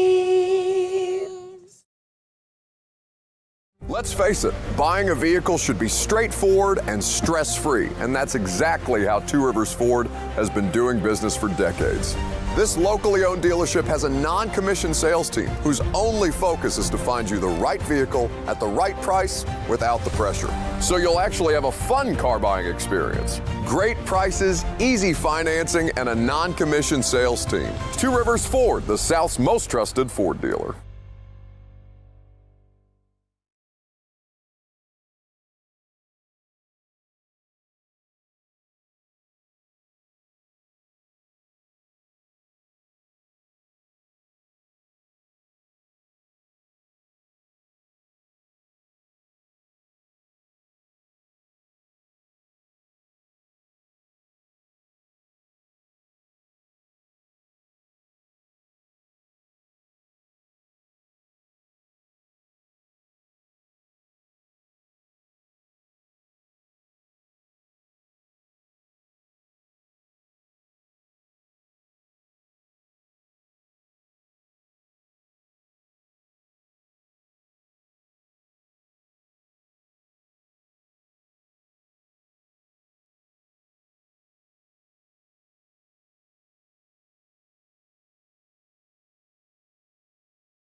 3HL 1045 The Zone. Chris Lowe joins us from On3.com. And, man, Pete Nakos and all you guys over at On3 all over this transfer portal, Chris. And people can go on Instagram at Transfer Portal and just, it looks like a slot machine. It's good to be with you guys. Yeah, it's that time of year. Who would have thought 10 years ago that you would say that right between the last regular season game or the conference championship game and the bowl and the playoff games, that maybe the most important couple of weeks of the season would be right now with players saying they're going to get in the portal. And then, of course, the portal opens. It doesn't even officially open until January 2nd. So the sport has changed just a bit. It really has. And Zeph asked me earlier in the show, he said, because we were kind of going through some of these names, and we'll do that with you in just a little bit. We need to talk about the Heisman first. But before we get to that, Zeph's question to me was a good one, and I thought my answer was the same answer you're going to give. He said, is there a player out there that would transfer where you would be like shocked by it? And the answer is no. Like I don't react to any of these transfer portal bits of news at all. Do you? No, not really. Yeah. I mean, guys, in a lot of cases, guys transfer for like the third time. And I guess the only player, if Jeremiah Smith were to jump in, I would probably be surprised because it is Ohio State. He's got Sayan coming back as quarterback next year. Yeah. But no, outside of maybe about 10 players, no, I would not be surprised at any of them because it's the role we live in. I mean, like the Sorsby kid from Cincinnati who's coming out. Really good player. Tennessee, yeah, very good player. And Tennessee's very interested in him. But you know what? Tennessee's probably going to lose that battle because Texas A&M will pay him about $4 million. See, I thought he'd be a great fit for IU. Yeah, that's where we are right now in the sport. And, I know some people hate him. I would see my dad this weekend. Dad's 88. And he calls it that NIL. He says that NIL is killing the sport. Well, yeah, I hear that from a lot of people, but that's just sort of where we are now. And if people say, well, it's got to get fixed, well, get fixed, changed, regulated. I mean, I don't know what the words are, but that's the game we're all playing now. Coaches, players, agents, athletic directors, collectives, all the people involved in it. And if you're a commodity like that and you've got an agent and you've got 3 or 4 schools who are saying, well, we can get you 2.5 here, well, I'll get you 3.5 there, then most of these kids are going to listen. And you know what? I'm all for, and I believe you finish what you start. I mean, that's sort of the way I was taught growing up. But college football is a business. And if you've got a chance as a 19 and 20-year-old to make $2, $3, $4 million, there are no guarantees in the NFL, then you're probably crazy if you don't at least listen. You meant Texas Tech, right? Not Texas A&M with Sorsby. Did I say what I say? Tech. A&M. We started thinking, where's Marcel Reed going? I haven't seen that one. No, I'm sorry. I thought he said Tech. Texas Tech. Texas Tech. That's what I meant. Yeah. Okay. Yeah. Texas. Zeph Tech. said his sister's, not his sister. Girlfriend. His girlfriend. Complete opposite. His girlfriend's going to Tech to play volleyball. Texas Tech? Yeah. Oh, here we go. Here we go. Well, the story out is that Sorsby has family in Knoxville. Yeah. He does. Yes. I think his sister's husband coaches football at Grace Christian in Knoxville. I think that's the tie. There you go, Zeph. You got a chance. I don't know if they can compete with Texas Tech money. Not a lot of people can right now. And to Dawn's point, Chris, it's about like she's like, well, he fits Indiana. I think so too, but it's predominantly about money. Like it's like guys transferring, from one job to another. Well, I mean, there's a football fit, there's a cultural fit, there's maybe a community city fit, and then there's what I call a green fit. You know what a green fit is, right? Yeah, that wallet, pocketbook, whatever you want to call it. The one that is Randy the Moss, most important fit. Right. Straight, as our buddy Randy Moss said, straight cash, homie. That's one of the greatest lines ever. Oh, my God. Chris Lowe with us from On3. Indiana quarterback Fernando Mendoza wins the Heisman. No big surprise there. Vandy quarterback Diego Pavia finishes second. and then crashes the Mendoza party with ridiculous social media posts. Man, that everybody's talking about that guy at all times. Well, that's for sure, and now for the wrong reasons. You know, it's just. I mean, I voted for Diego was my vote, and I had Mendoza 2, Jeremiah Love 3. Same ballot. Was the way I voted. Excuse me. So people said, well, would you vote the same way now, given what Diego did? And I'm like, yeah, I voted for him because I thought he was, and still believe, he was the most impactful player in college football and the best player in college football when you sort of tie it all together and what he meant to Vandy and what was an historic season. So, yeah, I stand by my vote emphatically. I remember when some of these same questions came up in 10 when all the stuff came up about Cam Newton being investigated and, was he paid to go to Auburn? And if you knew then what you knew. Yeah, I mean, I voted for Cam then and would do it now.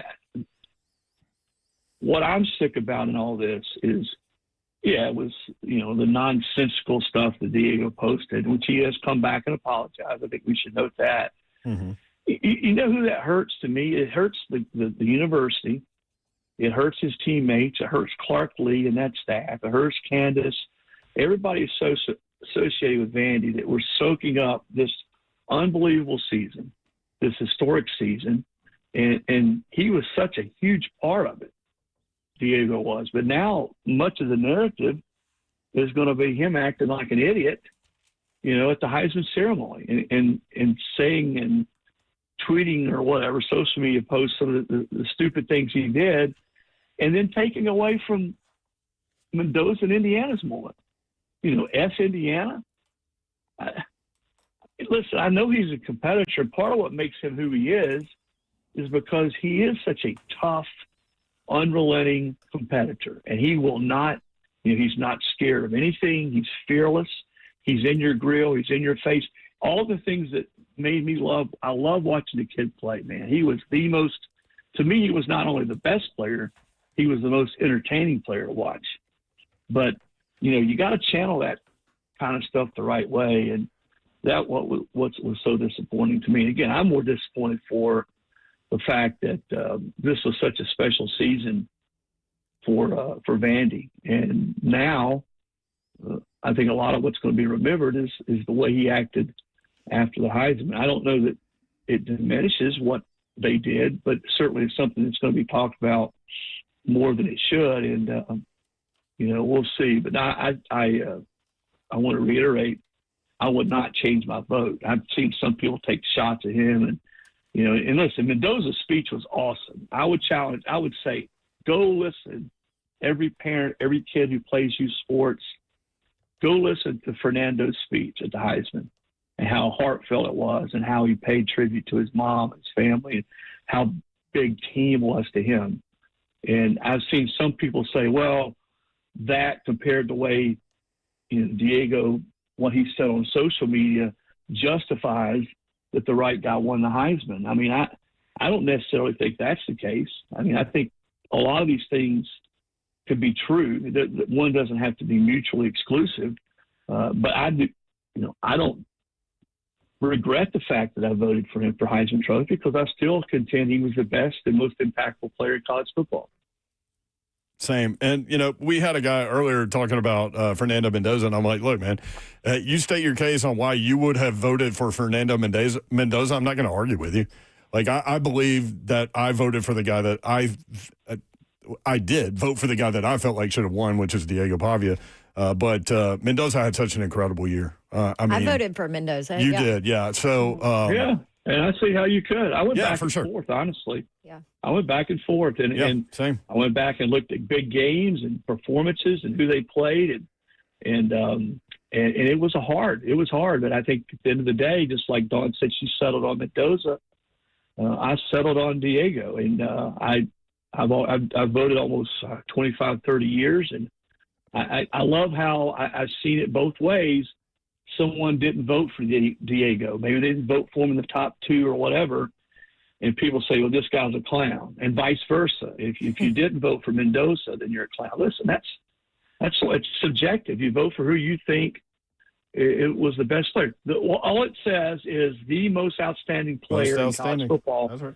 And that can mean a lot of things to a lot of different people. Mm-hmm. Yeah, I bet your mentions, mine were fun to go through. It's amazing how personally attacking people can be over a Heisman vote. But it was fun to go through some of that. Chris Lowe with us from On3.com. These transfer quarterbacks, Dylan Raiola so far, DJ Lagway, Brendan Sorsby, as you mentioned, Sam Levitt. Lane Kiffin's going to get one of these dudes, right?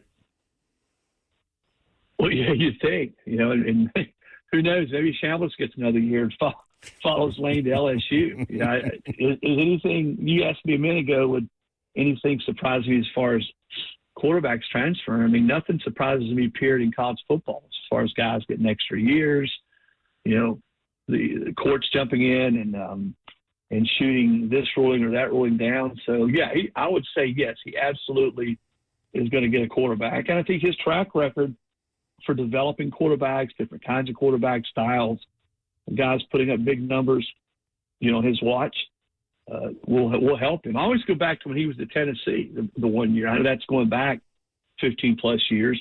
But Jonathan Crompton had not played very well at all at Tennessee. It really sort of been labeled a bust. And then he comes in 2009 and plays lights out in that offense and under Lane, and he gets drafted. And I think that's, to me, if you want to sort of point to one example or one thing, I mean, he's that. Jackson Dart was not expected or projected to be a top round or certainly a top pick or first round quarterback. And look what he did and the way he developed under Lane and what he's been able to do in the NFL. Chris Lowe with us from On3.com. Vandy Chris brought up something we were going to ask you. Have you heard anything on the Langston Patterson lawsuit? He's the linebacker from Nashville over at Vanderbilt. Have you heard any updates on that? No, but, given against the NCAA, you're talking to be able to play more is what you're talking about, right? Yep. Yeah. Well, given the NCAA's track record in the courtroom, I'd say he's probably got a pretty good chance, man, because they haven't won a lot of battles. And, the more you hear and you sort of watch it and the way it takes shape, I don't know anything specifically about Langston's case. I just know that more and more we're seeing players who are filing these suits or having attorneys file these suits for them are coming out on the winning end. Chris, we were talking about North Carolina quarterback Max Johnson earlier. His freshman year was 2020. He entered the portal today. How? Yeah. So that's, and we're going to see more and more of that. Guys that get waivers, that seemingly play for, forever. You see it some in basketball too. Guys that go to the NBA when they're 24. I mean, look at some of the kids on Auburn's team last year in basketball. It's just sort of the new world of college sports. I don't know that we'll ever see an age limit. I don't think that's something we're going to see. But, at some point, what we've done is it's harder and harder now for high school players, unless you're just extraordinary, to come out and play a lot early because you've got so many guys. I mean, there's a big difference physically, from a maturity standpoint, emotionally, everything, from an 18-year-old and a 23-year-old or a 24-year-old. Yeah. And Max is going to be 25 when he plays. Yeah. So next year. Now, again, athletic ability and all the measurables, typically the cream rises to the top. But there is something to be said for having played 3, 4, 5 years, and been on those stages versus a kid coming out of, Montgomery Bell Academy who's been in high school and it's his first year in college. There's just a big difference. Good stuff, Chris. Appreciate you, man. Always enjoy the visits on Monday. Hey, real quick. Same here. You guys have a great day. Yeah. Sorry, I just saw it on Twitter that Darian Mensah thinking about entering the NFL draft from Duke. Oh, wow. Have you heard anything about that? Well, I think, again, all these kids that have played or been around for a while, if they think they got a shot, or remember, Dawn, every one of these kids has an agent, right? And some agents are filling their head full of good information, Yeah. Some of it's not so good information. And so you've got all this information from family members, from agents. And I remember talking to David Cutcliffe. I always bring up Cut's name. And he said the most frustrating thing as a coach was when you're trying to help a kid, whether it's about this particular subject or anything else, it seemed like a lot of times they listen to everybody they shouldn't be listening to instead of the people they should be listening to. And I think that's, and I'm not talking about in this particular case, but I think that's when you see now all the different options out there, transferring, going to the NFL. You know, sometimes these guys listen to absolutely the worst person that they could listen to. Chris Lowe at CeeLo FB on Especially X. because he's making $4 million at Duke a year. Come on now. That's right, exactly. I wouldn't be going anywhere. Bingo. I'm willing to bet that's more than he'll make on his rookie deal. Yeah. Getting paid the college ranks. So you guys have a great day. It's good to catch up. Thank you, Chris. Good seeing you, man. Yeah. I'm talking with you. CeeLo, Chris Lowe, on3.com. When we come back from Jim Wyatt, current Titans Pro Bowl candidates, where they sit in the voting after Week 15. 615-737-1045.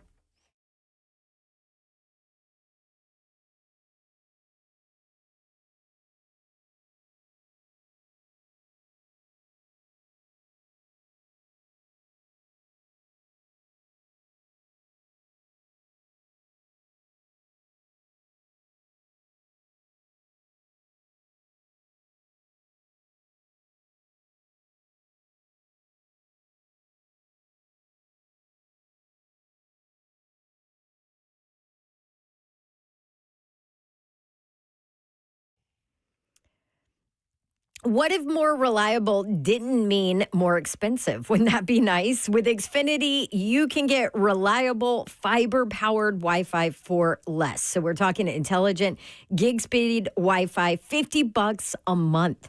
This holiday season through January 4th, Xfinity's offering their best price on gig speed Wi-Fi, guaranteed for 5 years. No contracts, no strings attached. You could save $3,000 over Verizon and AT&T on that. Imagine getting super fast Wi-Fi at the same price for 5 years. We have their Wi-Fi. We love it in our household. Never have any issues. Get everything you need from Xfinity, their best Wi-Fi equipment, even unlimited data, all included, all at their best price. Get ready to be wowed by your Wi-Fi. Xfinity. Imagine that. Restrictions apply. Requires paperless billing and autopay with stored bank account, taxes, fees, extra. Xfinity Internet powered by fiber and connected to premises by coaxial cable. Actual speeds vary. Savings based on promo and post-promo prices for 1 gig internet, 1 unlimited line, and Peacock Premium versus Verizon 1 gig internet and AT&T 1000 internet, 1 unlimited starter SL line.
3HL 104.5, The Zone. Brett Doherty, Don Davenport with you. Glad you're with us.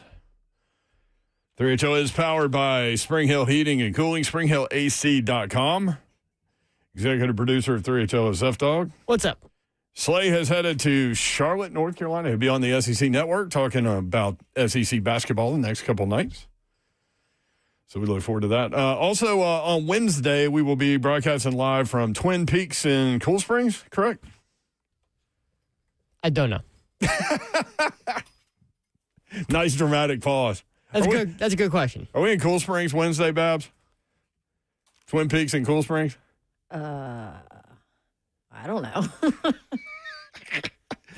We'll know by Wednesday. No, we'll look it up. And I wrote down Twin Peaks in Brentwood. Yeah, that's So, Cool Cool Springs. Yeah. What's the date? I don't even know. On the 17th. I don't have it in my calendar. Today's the 15th. Oh, that's a good point, Babs. I wonder if it's in my handy little calendar I bought. Yeah. That would be a good place to start. Probably.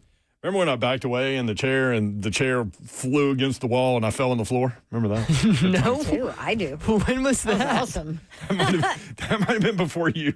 I think it was. I mean, just Can you straight recreate did it? Can you reenact it? Oh, I don't have it in my book either, Babs. Okay. Here we are. Well, I machine. believe that is our last remote of the calendar year. Is that true? That's all Zeph. That's all Zeph. Really? Okay, so you got to come see us at Twin Peaks. Yeah. Or else you're not going to see us until next year. Yeah, if you want to bring Babs a Christmas present, you're going to have to do it Wednesday. Do not bring me a Christmas present. By the way, She likes sparkly things that have the Auburn logo on them. I do like sparkly things. Everybody likes a little sparkle around the holidays. Really? You talking about champagne? Oh, that sparkle is good too. Are you champagne or Prosecco? I don't care. Either or? I am not biased against either one. With a hint of orange juice? Yes. Just a dash. Just a dash of orange. Just a little dash. Just to make you feel better. We were talking about all the torn ACLs yesterday in the NFL. Ooh, and tough day. Achilles. Wasn't there like 2 Achilles Yeah. too? Note from Trey Wingo. This is interesting.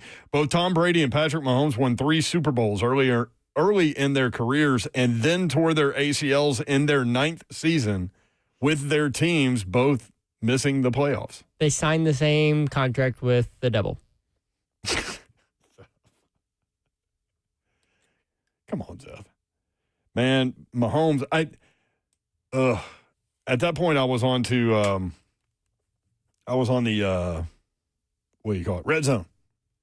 And the Chiefs were trying to come back, so they were showing that game when he rolled out to his right, and man, he put that left foot in the ground, and the knee went not like twisted or sideways, it went back. Hate it. Yeah. I do too. Sold their soul to the devil. That's what you're going with? Yes. Okay, Zeph.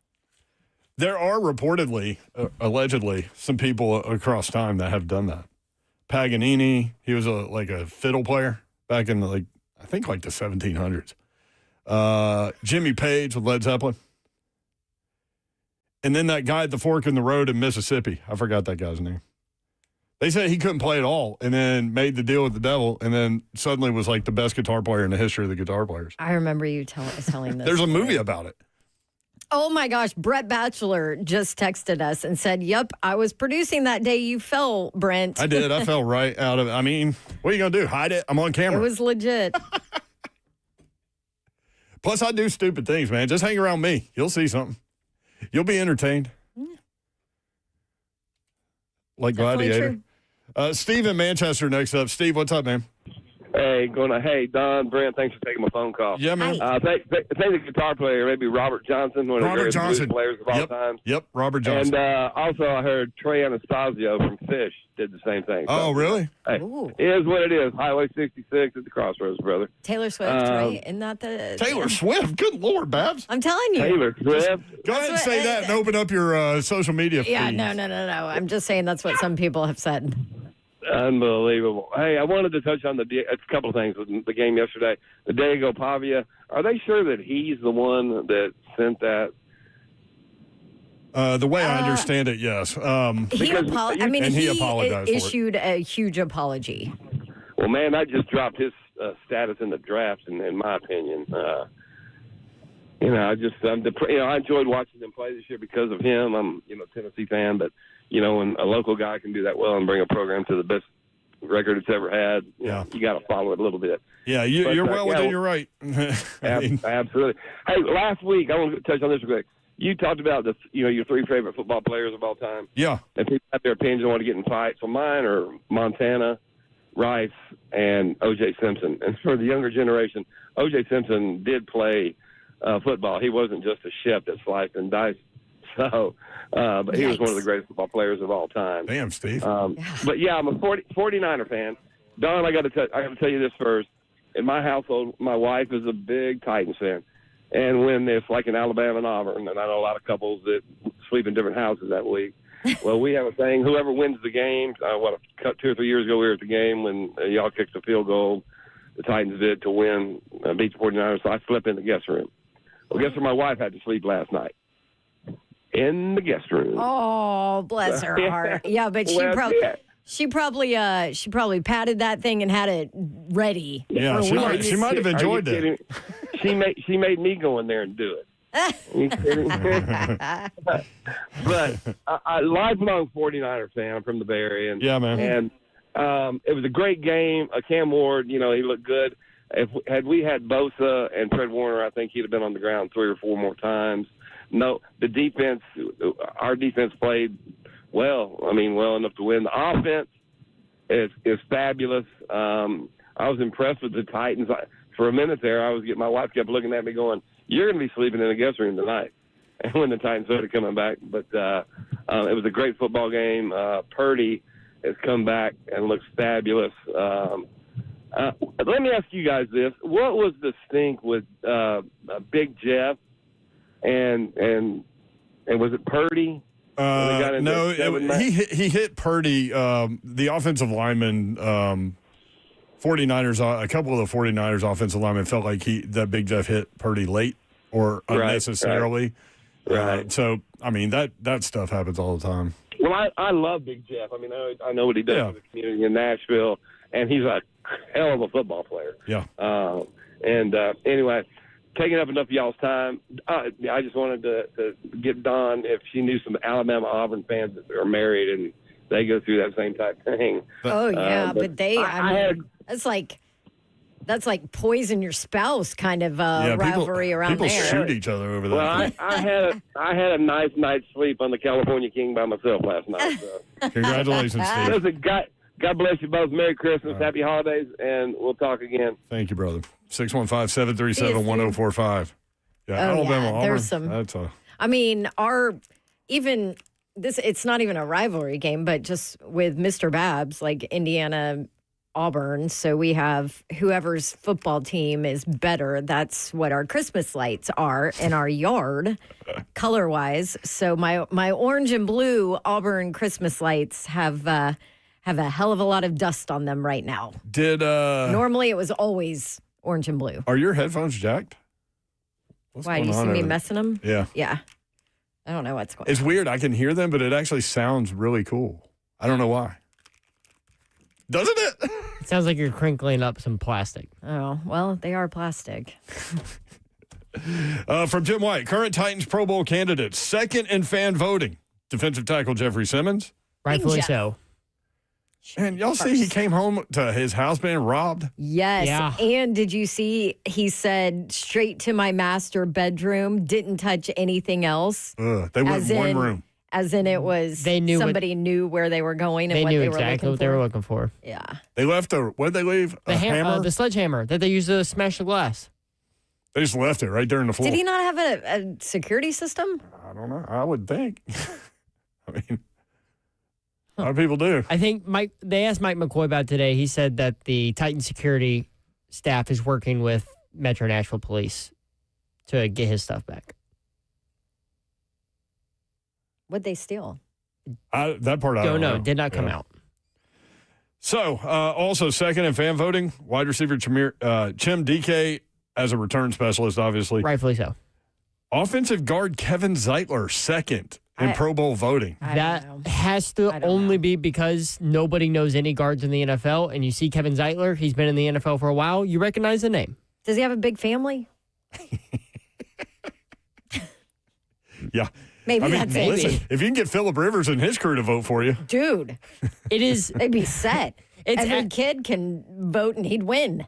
Look, no disrespect to Zeitler, And but grandkids. it should be Peter Skronsky right there, Yeah, I mean, if you're Not- going to choose one or the other. not yes. Zeitler. No question. It's just the name. It's just nobody knows guards. Seventh in Clearly, voting. nobody watches him. Inside think linebacker anybody's watching the Cedric Gray is seventh in inside linebacker voting. He's second in the NFL in tackles. He now. actually should be higher, probably. Yeah, he's second in the league in tackles. I just can't He's on pace to believe. I hate on pace, but go ahead. break the Titans' record of tackles. That's Al-Shaair. Aziz. I'm not going back to the Oilers, just the Titans' history. Yeah. Okay. So, yeah, but he did get hurt. Any word on that? He was being evaluated for a concussion during the game, and he didn't return. Mike McCoy did not give any injury updates today. There you go. And they lost. They had a lot of players go out. 615-737-1045. We can talk Titans. We can talk Heisman. We can talk college basketball. Brent Doherty, Babsy is here. We'll be right back. 3HL, powered by Spring Hill Heating and Cooling, springhillac.com.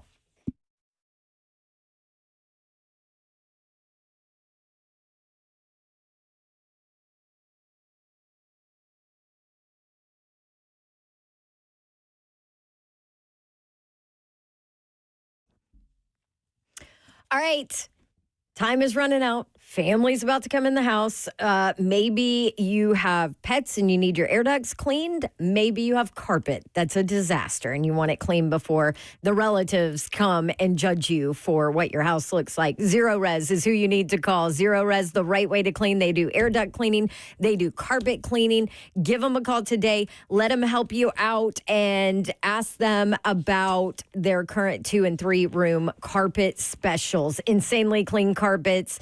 They can do it for you. The phone number, 615-535-9376. You can book online at zeroresnashville.com. That's ZEROREZ. It's spelled the same, forwards and backwards. It's the right way to clean. That's zeroresnashville.com.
Good afternoon. I'm Joseph Bonanno, live from the 104.5 The Zone Circus Sports at the Mint Kentucky Downs Studios. Some major NFL injury news after Sunday's game. Chiefs quarterback Patrick Mahomes will miss the rest of the season with a torn ACL. The Titans will host the Chiefs next week. Packers star pass rusher Micah Parsons, who they traded for this season, also suffered a torn ACL and will miss the rest of the year. Week 15 wraps up with the Steelers hosting the Dolphins on Monday Night Football. Kickoff is at 7:15. You can catch Westwood One call of the game right here on the Zone starting at 7. The college football transfer portal is filling up with several big names entering today. Florida quarterback DJ Lagway, Cincinnati quarterback Brendan Sorsby, and Nebraska quarterback Dylan Raiola. The transfer portal window officially opens on January 2nd. For all your foundation repair waterproofing needs, you need to visit USSTN.com. Breaking news at once on your home for the Titans and Balls. This is 104.5 The Zone.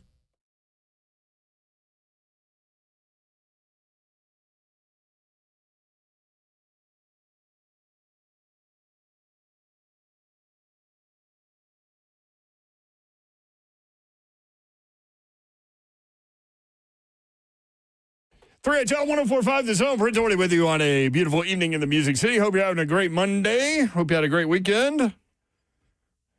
Did we verify Wednesday will be at Twin Peaks in Cool Springs? Yes. Okay. There we go. We did? Yeah, we did. There she is. She's Babsy. She's festive. Festivus for the rest of us. Festive AF. At 5. I do like that hat. That was a good choice at a Moment's Peace. Thank you. Salon and Day Spa that day. Do you know what else was a good choice at a Moment's Peace Salon and Day Spa? The gingerbread coffee mug. I love it. Like I hand wash it every night so that I can use it every morning. Well, when I'm in town, but yeah. It's awesome. It's the best. Did you buy anything at a Moment's Peace? I did not. No. That day? I did not. Huh. Could have knocked out some Christmas shopping. Seriously. There's so much good stuff in there. I need to go back and get Grandma something. Have you taken care of everything you need to take care of, Zeph? Yes. Okay, good. Really? Have you? Alyssa and I go Black Friday shopping and buy our gifts with each other. What'd you get? I got some new clothes, an iPad. She also got an iPad. We both bought each other iPads. You guys go shopping on Black Friday? That sounds like my hell. It's not that bad. I used to enjoy doing it. But really, now it's not as challenging. Yeah, because people are doing it online. All the Black Friday sales are online. It's not like you have to wait till Cyber Monday to get the online deals. You can just do it on Black Friday. You don't actually have to go out. It used to be like a competition, like an Olympic event, basically. Oh, yeah.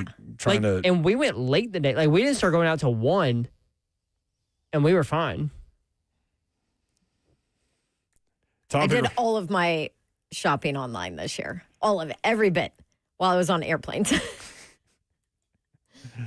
Easiest way. Do you put your phone on airplane mode? No. I don't either. I heard that was a sham. I think it's a sham. So, but one of my best friends, Higby, everybody knows Higby who's listened to this show. My Herbie old with an roommate. eye, too. But Higby is like adamant. Like the minute they tell you to shut your phone off, she's like airplane mode. The only reason they tell you to do that is because your phone will still try and ping cell towers on the ground when you're in the sky. And so it just, it's not really doing anything. It'll drain your battery.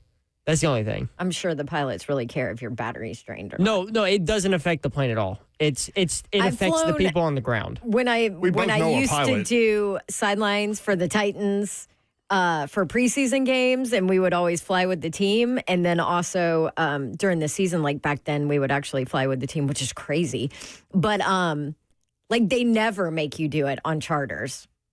If it were that dangerous, they would make you do it. We on both have a charters. friend that's a pilot, and we have information, and we don't do it. But you're right. There are two specific people that, every time. Yeah. Airplane mode. Because they're like, I'm going in airplane mode. See ya. you're going to screw us all because you don't follow the rules. I just do it to save my battery. That's about it. Yeah. Okay.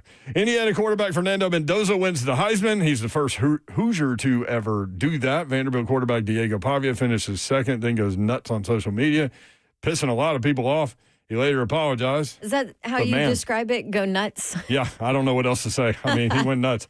But Do you think he was drunk? Man, what a bad Yes, look. 100%. I certainly hope so.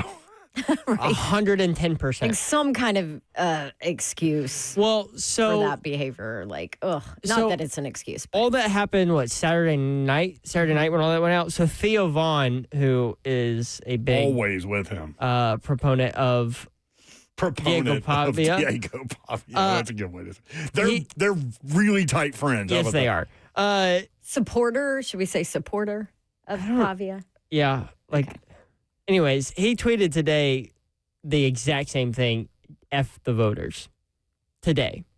Yeah, but he's not the guy. He's not the guy. I don't care what he tweets. This is my Theo point. Vaughn is in that world. That's what he does. This is my point. This is who Diego Pavia is surrounding himself with. And when, like he said in his apology, he didn't handle his emotions well. And so when you have all these people around him, probably his brothers doing the same way. Well, let's be honest. We know they don't handle their emotions they don't either. well. True. And what I'm saying is in the heat of the moment, or their alcohol well. In the heat of the moment, they were probably like, yeah, man, F the voters. Yeah, put it out there. Who cares? You already lost seasons or whatever. Probably not even thinking about. Oh, yeah. They were not thinking clearly. Yeah. That is for sure. No, they were not helping his cause. Ultimately, the big picture of that is you're crapping on Mendoza's moment, man. Especially with the video of him flipping off the F Indiana sign. Mm-hmm. That was the F the voters thing, whatever. It's a bad look. He did apologize. So people are in their right to be really pissed off about that. Don't press send, dude. Yeah. Titans lose again 37-24 to the 49ers in Santa Clara. They are 2-12. They currently would pick third still in the NFL draft. They can't get any of these other teams to win, man. The other teams being the New York Giants and the Las Vegas Raiders. Raiders are bad, dude. They're way worse than the Titans right now. And the Titans lost to him. Yeah. The Giants play Minnesota. They host Minnesota this weekend. They are 2.5-point underdog. The Raiders, this is how bad the Raiders are. The Raiders are at Houston, 14.5-point underdog. 14.5. Titans and Chiefs. Titans are an underdog at home against Kansas City, even without Patrick Mahomes.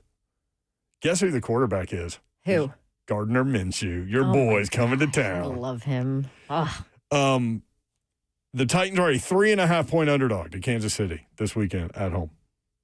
Browns and Bills. Browns a 10.5-point underdog, and New York Jets would pick fifth right now. They are at New Orleans. They are a 4.5-point underdog at New Orleans.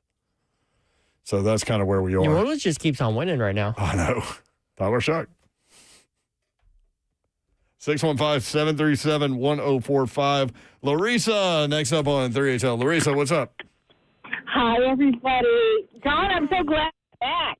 I mean, I've listened to you, but I've never called. I haven't called in a while she's been in the building. So Don is in the building. She is in the building. Good to have you with us. And she is very festive, and it's even written across her forehead on a hat. Yep, I got a beanie on that says festive. It's a green. It's a green F. It's a pink E. It's a white S.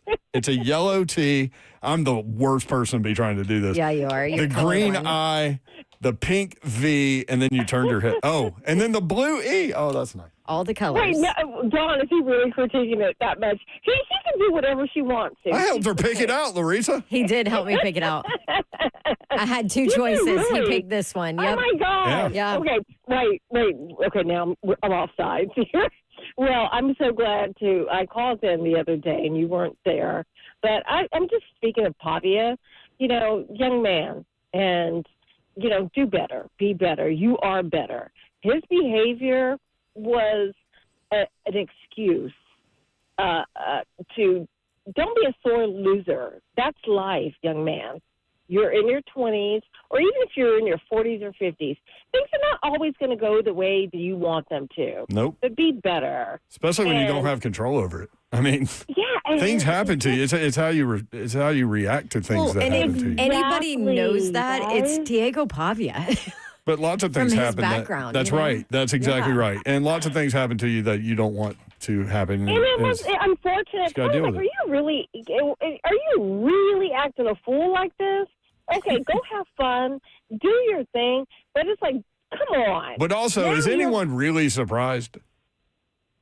That went down? Comment. I will not confirm or deny. So, but it was disappointing because it's like, be better, young man. I get it. Because if you got that sore over this, you're going to be sore all the time, and people are not going to want to mess with you. Be better. You're better than that. But I'm so glad to.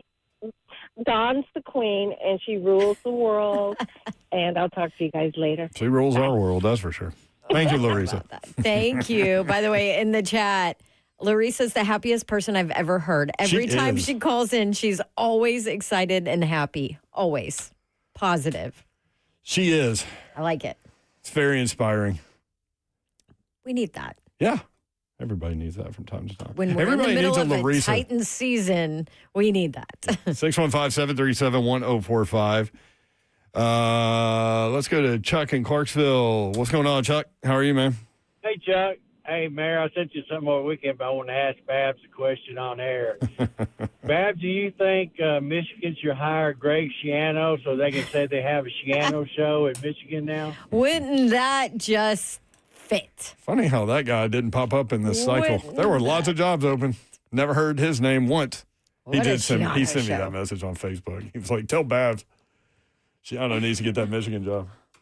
Oh, man. 615-737-1045. That's an all-out mess. What a mess. We'll take more of your phone calls when we come back. Also, Phillip Rivers did something historic over the weekend. We'll talk about that. Now, the granddad out there just slinging it. We'll be right back. 3HL 1045 The Zone.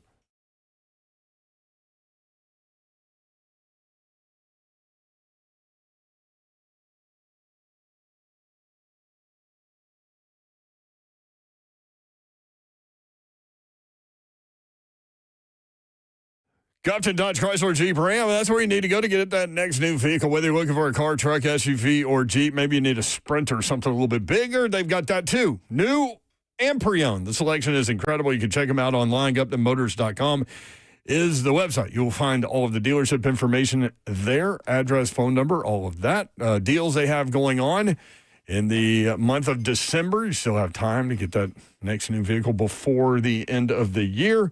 And my guys at Gupton can help you out. Just tell them what you're looking for. They'll point you in the right direction. Go take your test drive. You'll go inside. They will help make the numbers work, and it will be that easy. Gupton Dodge Chrysler Jeep Ram, 3450 Tom Austin Highway in beautiful Springfield, Tennessee. About 30 minutes from downtown Nashville. That's Gupton Dodge Chrysler Jeep Ram.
3HL 104.5 The Zone. Brent Doherty, Don Davenport with you. Brent and Babsy. If you want to go alliteration. I like it. Zev Dog's here. Slay's headed to Charlotte. Again, Wednesday, we'll be in Cool Springs at Twin Peaks. I certainly hope so because I've said it 65,000 times today. Which is good because it was not on my calendar. It's not on my calendar either. I bought this whole big book and put everything in it. Although I did mess up the New Year's Eve week at one point. I had you and Slay both out Monday and Tuesday, but I was wrong. Yeah. It's hard to keep up with everything. I'm out. It's hard to keep up with y'all's schedules. I'm out this Thursday and Friday. You have that in there? This Thursday and Friday? Yeah, but it really doesn't affect me, Zeph. I knew that was coming. I was about to be like, I mean, who cares, Zeph? Clearly, Listen. we want you here and you do an incredible job. But in terms of like how I prepare a show, it changes based on the three of us in this room, who's here and who's not. Does that make sense? Yeah. I just want you to know I get to pick who your producer is filling in. So Zeph out. Zeph out. I'm going to change Ross to Zach. I'm going to have Zach come back here and produce. No, Zach would be like, hell no. Zach Lyons? Yeah. Yeah. Oh, that would be interesting. That would be interesting. think He he'd doesn't be able to even figure it know out? how to produce, does he? I give him a few pointers. I mean, you didn't know, and you went in there and just ran the show. Yeah. I could That one produce. time? You want me to produce? Actually, then nobody would be on air with everybody that's off. So there's one day where it's just me. And I think Stoney's going to come in with me. There's you and Stoney, and then there's a day with Slay and Stoney. And Stoney's done a show with me. So at that He's point, done a show with Slay. And he's done a show with Slay. But at that point, he will have done a show with all of us. There you go. Yeah, Stoney, baby. Crazy times here over the holidays. That whole week of the final week of the year. Yeah. I'll be gone. Yeah, me too. I just make sure it's in your calendar. But to be fair, we're off Thursday and Friday and Tuesday. Yeah, so good point. Music City Bowl knocks us off the air on the 30th. Oh, yeah. Tennessee, Illinois. That's who they're playing, right? Yes. Did you guys see what the Illinois quarterback, Luke Altmaier, said? No, but that dude's pretty good. What did he say? So he was asked about, because he was a big target for Tennessee last offseason, and he got asked about it, and here's what he had to say. He said, yeah, it's an interesting thing, a lot of behind-the-scenes stuff, but the bottom line is I'm going to go play their best 11, and we're going to have our best 11 out there. The world of college football is crazy, as we all know it. A lot of things going on there for sure. There's not going to be a whole lot of stuff throughout within the snap of all the extracurricular stuff that went around that situation. So nothing. Okay, thanks. You're welcome. I really thought that was more. Why when did you I read just that. scratch your nose with your middle finger? I thought he I was don't know. going to be like I thought it was talking more smack. I thought it was I know, more I was when I read it expecting earlier. something. Like, I thought it was more when I read it earlier. Zeph, you like literally let yourself down. I did let myself down. it I don't think I happens. processed that I do earlier that when I read it all. every day. Yeah, Every me too. day. I mean, if I didn't do that, I wouldn't do anything. Yeah. Sue, By the Sue way, at 59 says, I love this show. It's free flowing, that's for sure. free. Mike in Old Hickory, Mr. I was getting ready to go to him. sometimes Yeah. negative. Mm-hmm. I mean, sometimes positive, usually negative. But anyway, he was waiting to get in, and it was a topic that I was like, God, Mike is kind of right that we have not brought this up at all. What? Who's going to coach the Titans next year? Oh, yeah. I mean, my guess is Sala, Nagy, who's the other guy? Mike McCarthy? McCarthy. One of those guys. It's just, it's fascinating. It's not a topic of conversation Right. at this point. Yeah.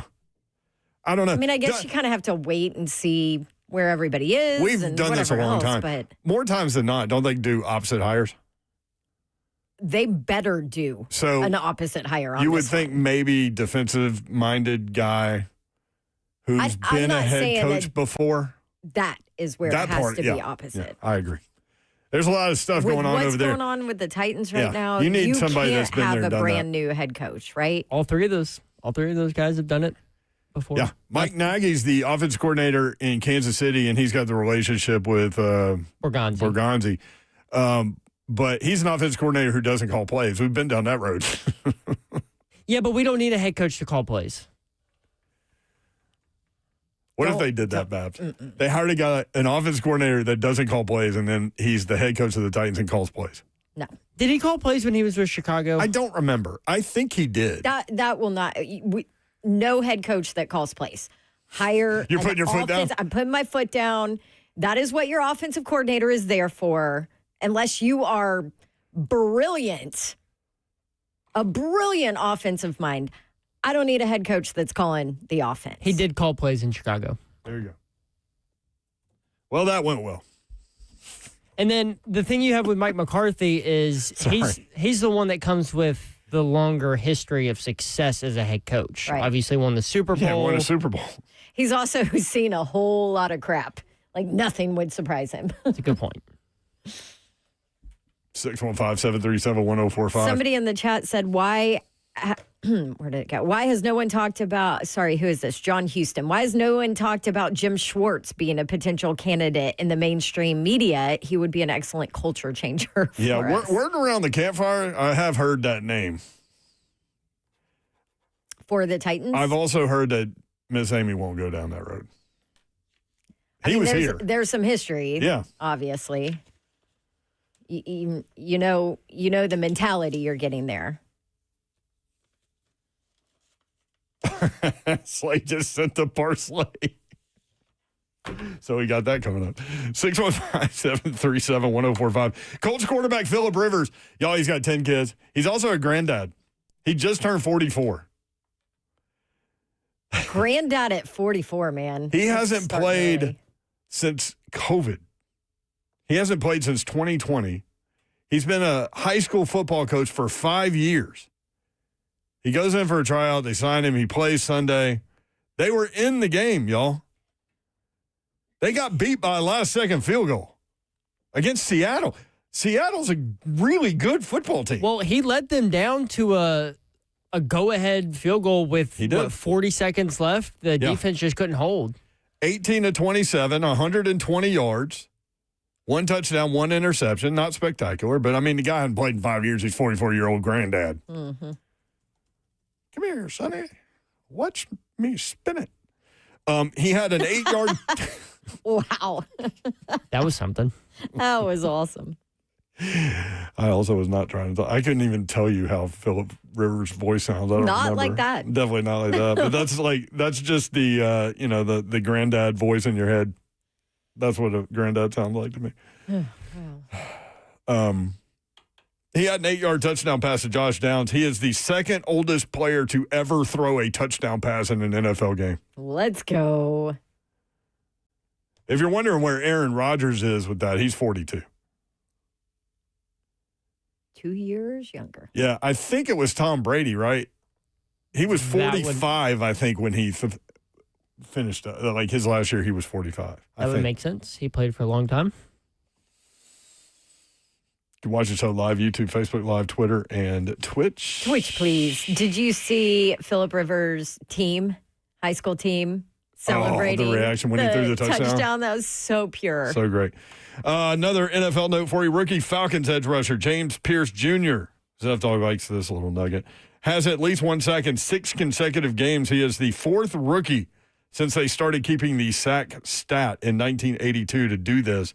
Mike Crowell, Javon Curse, the freak, baby. The freak. And Micah Parsons, who also tore his ACL yesterday. All these big trade dudes hurt for the season. Sauce Gardner. Indianapolis gave up so much for him. That's really and bad. then, the thing that hurts him is then Daniel Jones went down with a long-term injury. And now you're like, well, what are we going to do at quarterback in 2026? So the Chiefs have like a bunch of free agents that are about to pop in this offseason. Mahomes tore his ACL. The opener is in 9 months. And y'all, their salary cap number, they're in minus level. Have we seen the end of this Kansas City run? I mean, they're not in the playoffs this year. They're done. For some reason, it feels like because Mahomes ain't going to play at least at the first half of next year. Oh, he could be back in 9 months. Could be. Could be. So, but he's not going to play the first couple of weeks, but he's going to be a little rusty. Their bigger problem is the players that are up for free agency and the fact that they are in salary cap hell. They're below. That's what I read today. 615-737-1045. There was like some ESPN show that, somebody got on there and was like, oh, Mahomes' career is done. They're done. He's done. I'm like, what are you talking about? Said his career's over? Yes. Like, has he lost it? He's not it anymore. I'm like, one questionable year and we're Quick done take guy. with him? Remember all the talk about Shador last week, and he throws 3 interceptions this week? I will say. And a sack fumble? A couple of those weren't on him. I understand. I'm just saying, like, I know. hyperbole guy that has to have the quick take right now. Yeah. I mean, you can get those shows. This one typically isn't that. Maybe we are a little bit sometimes. I don't know. I mean, we're human. I mean, we have our moments. We have our moments, yeah, with regard to Indy and everything. 3HL bingo card's interesting. That's for sure. Always is. I had to make a choice between 2 that you said, and it was tough. Why not put them both on? I'm guessing that it has to do with me talking about volleyball. It did. And balls. Yes. Yep. That is true. That word specifically. So predictable. Yeah. Cam Ward, 18 of 29, 170 yards and 2 touchdowns. He had a 101.2 quarterback rating. Very good. Best number of his career. What did y'all think about his performance yesterday? I mean, it's tough because they're down 31-10 or whatever. Right. At one point. I mean, you have to throw the ball, right? Did you? Yeah, and defenses are playing soft because they want you to matriculate the ball down the field and take up clock and all those things. I think the big... Not to take anything away from it, but no, yeah, sorry. But the big question is, are you, as a Titans fan, are you seeing the progress that you need to see to sell you that Cam Ward is the quarterback for the future? Yeah, and keep that's in mind, the big question. Keep in mind, he's about to have to learn another new offense. That is for sure happening. Yep. Yes, I think the growth is there. You know, with a lot of rookie quarterbacks, you think, I think so. You know, this guy cost your team a victory, right?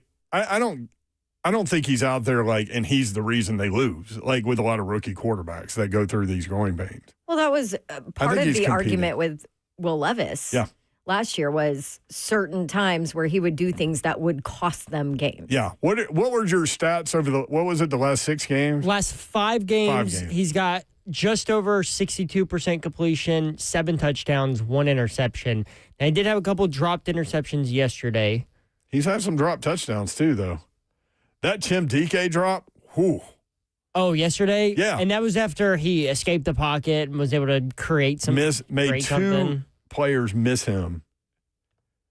Gets a throwing window, hits DK right in the numbers. Meanwhile, Big Jeff, a defensive tackle, catches a touchdown pass. Yeah.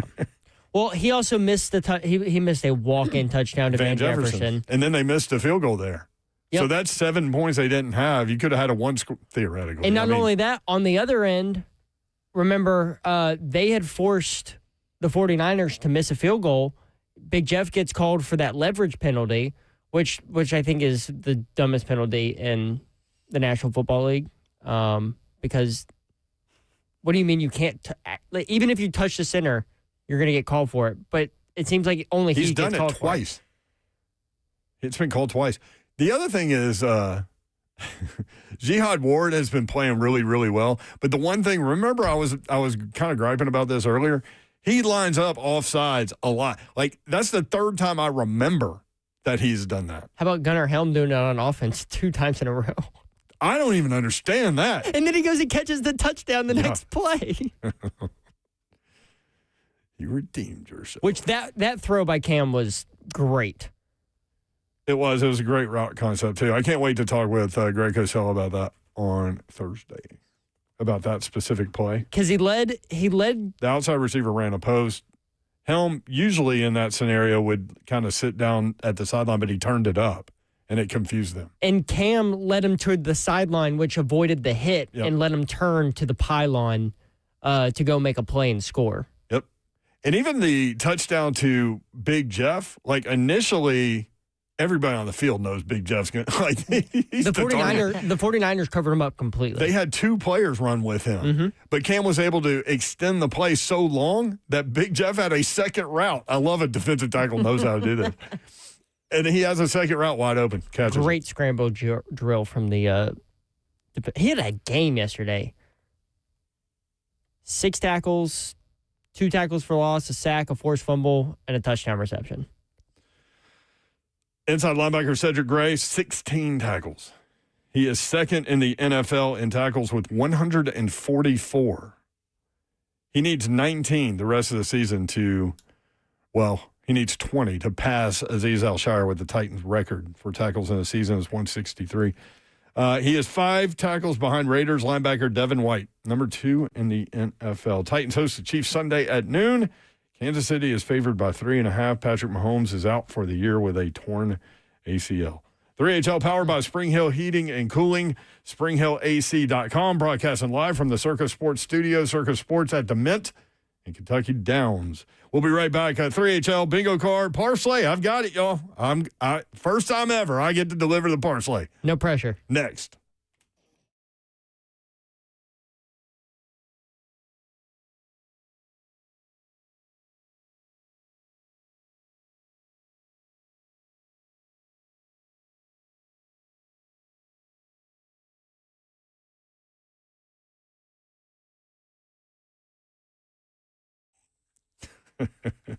eSpaces.com. Check those guys out. Really, really cool company idea, and they are there for you if you need workspace. eSpaces.com. This holiday season, give your business the gift of focus, flexibility, and a professional place to grow. At eSpaces, their private offices and premium meeting rooms create the perfect environment to finish the year strong and start 2026 even stronger with beautifully designed workspaces, on-site parking, fully stocked cafes, and flexible lease options. eSpaces makes it easy to upgrade the way you work. Schedule a tour today at eSpaces.com and unwrap a better workspace this holiday season. eSpaces.com. eSpaces, where better work begins. Private offices, team suites, meeting rooms, fully equipped. 24/7 access, flexible terms, beautiful professional spaces that are move-in ready. Whether you're scaling up or just getting started, eSpaces provides flexibility without compromise. Want to check them out? You can. Tours available now. Reserve your space early. eSpaces.com. That's eSpaces.com. All right, I want to tell you about where you should go get a last-minute gift. A Moment's Peace Salon and Day Spa. I talk about how you can get a gift card for somebody there and they're going to find something that they love, because here's the deal with the Moment's Peace Salon and Day Spa. At least 10 different services, all in the same place, from massages to manicures to pedicures, sunless tanning, waxing, facials. Hydrofacial is amazing, by the way. Skincare, they have a hair salon there. They do makeup, and they have unique gifts in their little shop right in the front of the lobby. I'm actually wearing a beanie that says festive on it that I bought at a Moment's Peace Salon and Day Spa, and it's the cutest. It's awesome. So there you go. Gift cards can be printed directly from their website, or they can wrap them up and make the beautiful, stunning presentation. You can pair it with another gift, robe, candles, all sorts of fun finds from their gift boutique. And you can do those gift cards 24/7, by the way, online. amomentspeace.com, or give them a call, 615-224-0770. If you have any special requests, they can help you out there. And you can just stop by, too, in Cool Springs, across I-65 from Galleria Mall, intersection of Carruthers Parkway and Bakersbridge Avenue. That is A Moment's Peace Salon and Day Spa.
3HL 104.5 The Zone. Brent Doherty, Don Davenport. She's festive, y'all. You can check it out on by watching the show live, YouTube, Facebook Live, Twitter, and Twitch. Twitch, please. I forget what the other hat looked like that we were choosing between the two. It was a green and pink, Christmas hat. Yeah, that would have been fine too. But that's what that one's. I told her to get the green one. Yeah. Oh, you did? Mayor one. Yeah. Well, that one's festive. Well, I said the other one because she wear it year round. It tells you right there. That is true. Yeah. Festive. Like that one, if This she wore is that in very the middle, me. Yeah, like if she wore that in like March, I feel like it's still cold in March. I feel like I know you pretty well. And you after all definitely would these wear years. a beanie in March. Yeah. Oh, absolutely, I would. I wear a beanie in April. I also I have wear one in June, to be honest. I also have fully rhinestoned Christmas light shoes. Oh, hell yes. And they're all these different colors, so they match. When are this you going to hat wear perfect. those? I want to see them. I don't know. It's so damn cold out. I got to wear my Uggs. Can't function. So whenever it's not 20 degrees, I might sport them. Shout out. Can I give a shout out? Yes. Shout outs presented by your mom and them. Shout out to Nate Bargatze, who absolutely rocked. Did you go? Stone Arena, yeah. Oh. He was incredible. It was the last stop of his Big Dumb Eyes tour, and he's been on 3HL multiple times. I remember him, and so his dad was one of the opening acts, which I thought was absolutely beautiful. Like, I teared up when Really? he was talking about his son, and he said, just to paraphrase, Was he funny? oh, yeah, he's a magician. So he got really sentimental before he got off stage, and he said, it's amazing the path that my family has experienced, and it's all because of God. Oh. All of this is because of God. Thank you for being here and all this stuff.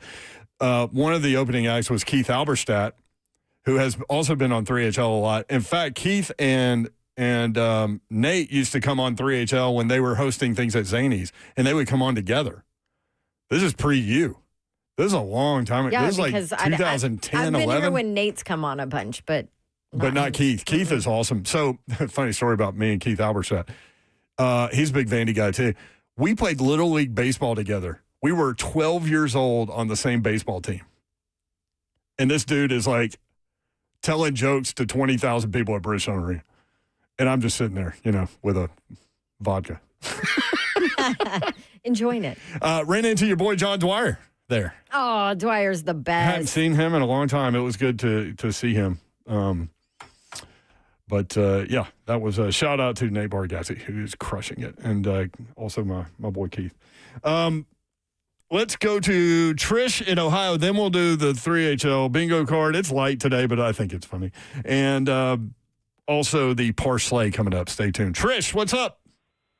Hey, you guys. I'm a long-time listener, first-time caller. I have a quick shout-out brought to you by your mom and them. Yep. It's for my 42-year-old son-in-law, Eric.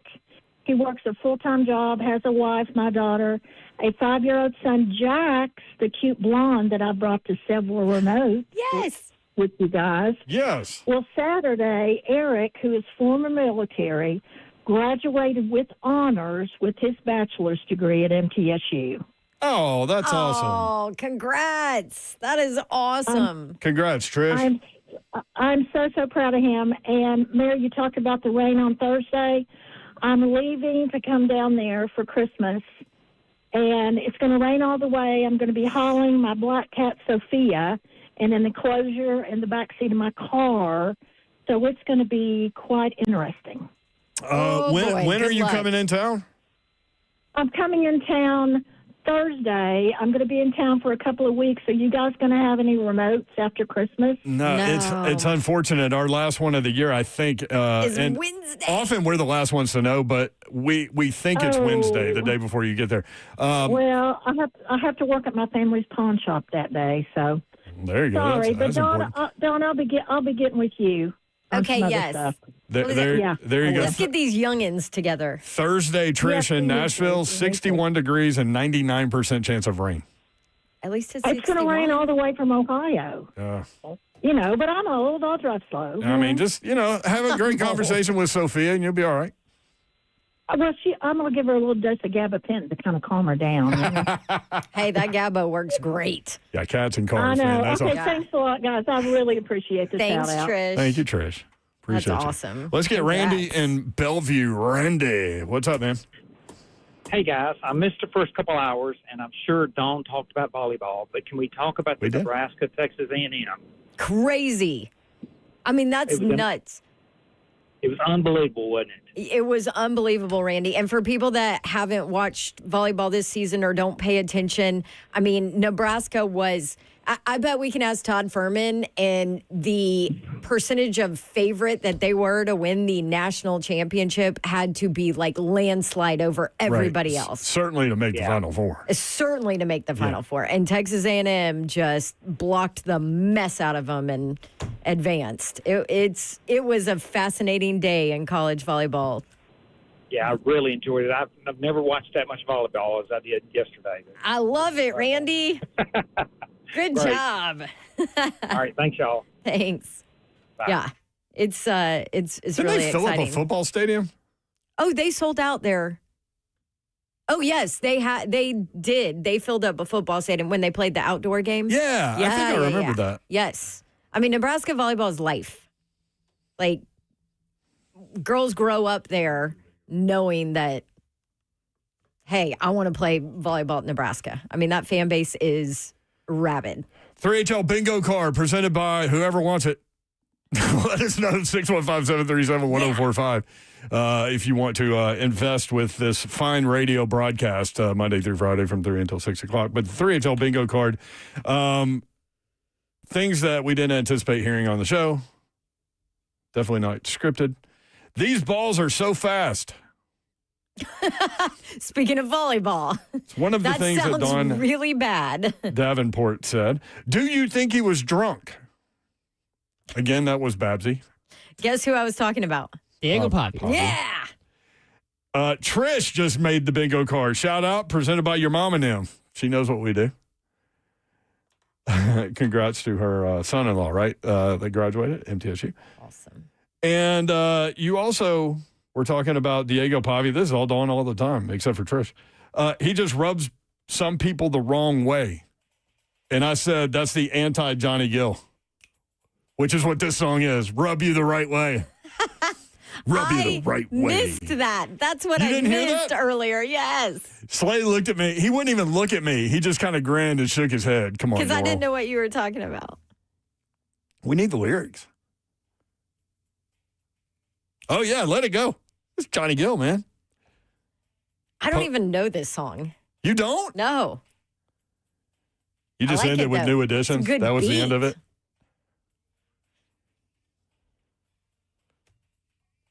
It's coming. This song is great. John says, I do dumb things too, Mayor. Yeah, we all do. We're dudes. Here it is. The magic in my hands as I and rub you the right way. See? Anti-Diego Pavia.